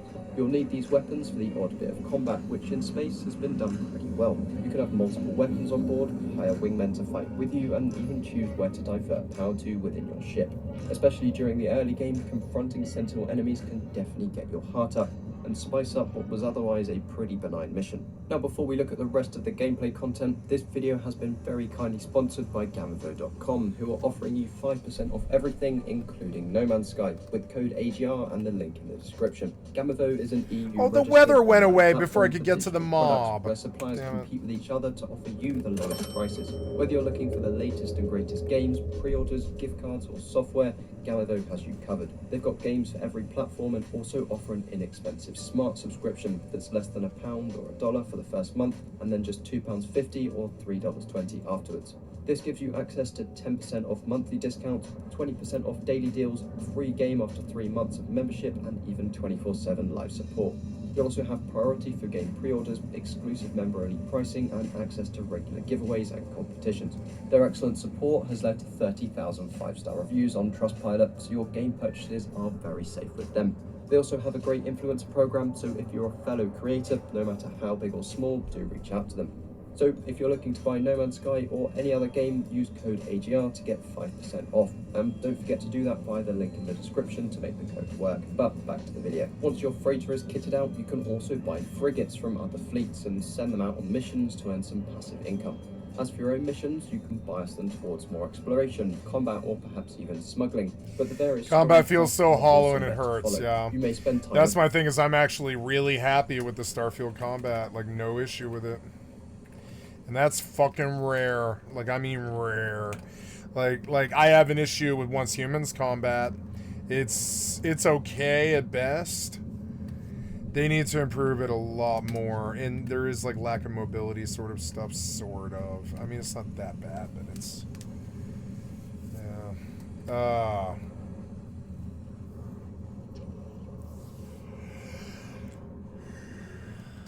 It's weird for a game that boasted so much combat. It has all these dungeons and stuff.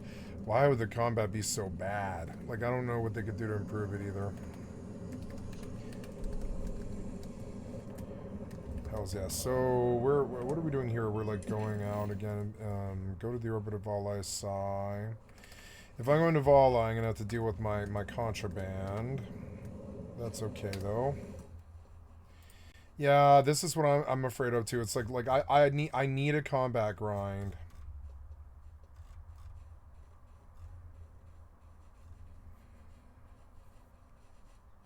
Yeah, it's like a Crash Bandicoot vibe or something.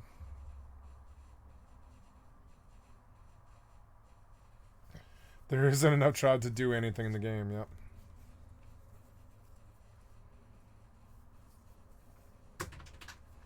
What was that?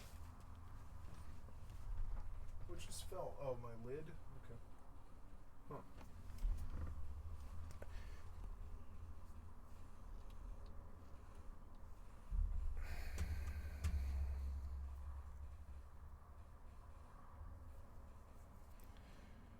It's online multiplayer with mods.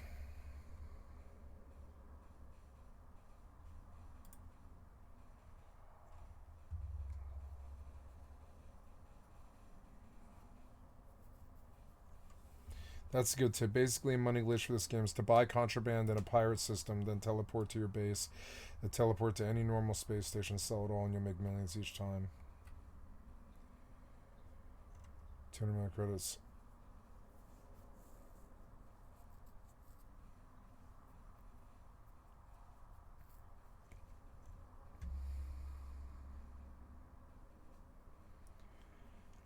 This guy thinks that No Man's Sky is the meaning of true freedom.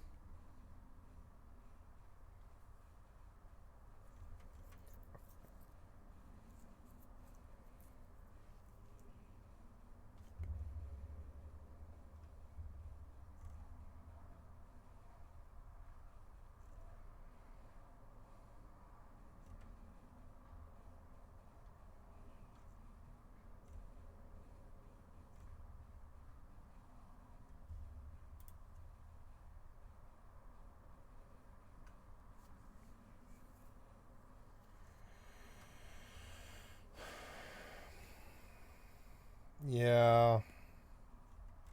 Needs combat update, and I would invest my time. I know it's like, I know that I need combat. What happened here? Did you super, like... Control button stuck.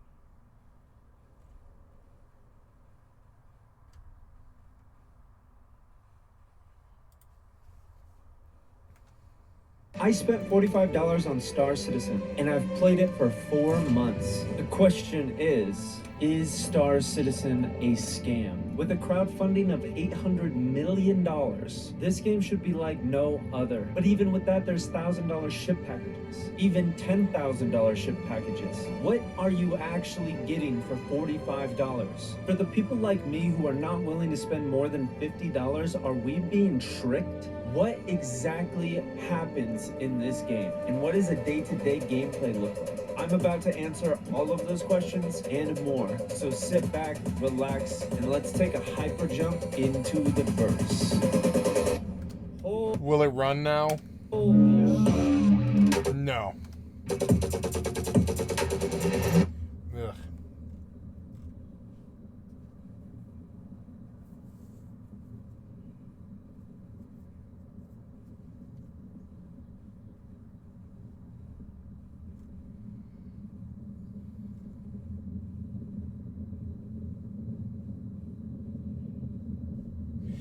Yeah, it's like not a real game.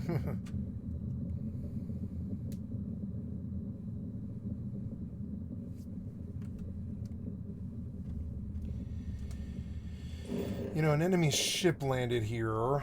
I suppose I could go deal with that.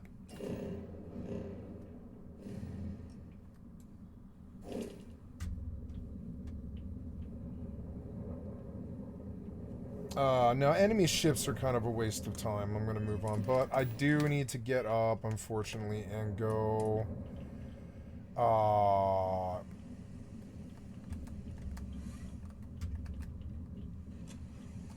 Okay, so...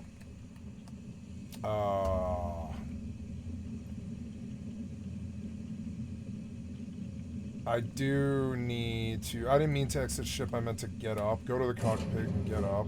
I need to get up and I need to go sell my contraband, I guess. Yeah, I need to do contraband. Yeah.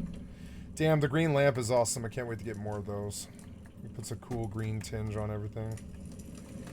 So, I want to go to this thing.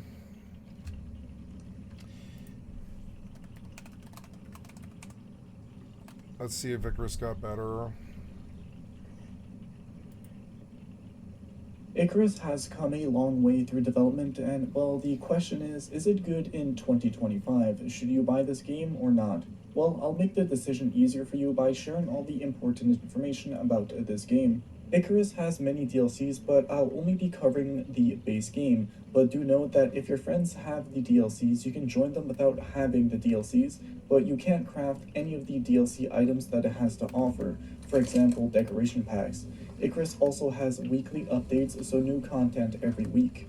Anyways, back on track. Once you open up the game, you'll have to make your character. Pretty straightforward. But then you'll be met with creating a new world with 3 options: open world, missions, and outposts. Icarus is your typical open world game where you craft up tools and make your base and try to survive. Missions are time sensitive, so you only have limited time to go in and do the mission and extract.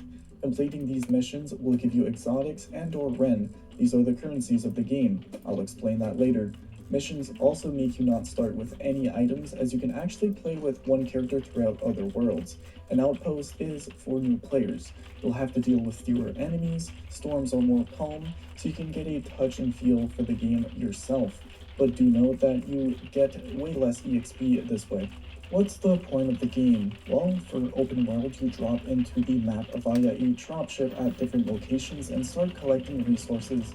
I recommend dropping in a non-snow or desert biome, so bottom right of the map for newer players, top left of the map if you want a challenge, as enemies will be higher level up there. You'll get points as you level up. You'll put these into the skill tree.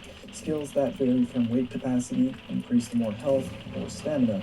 You can put points into anything that you seem to be best for your survival. You'll also get solo points regardless if you are playing multiplayer solo, but you'll only get the buffs if you actually play solo.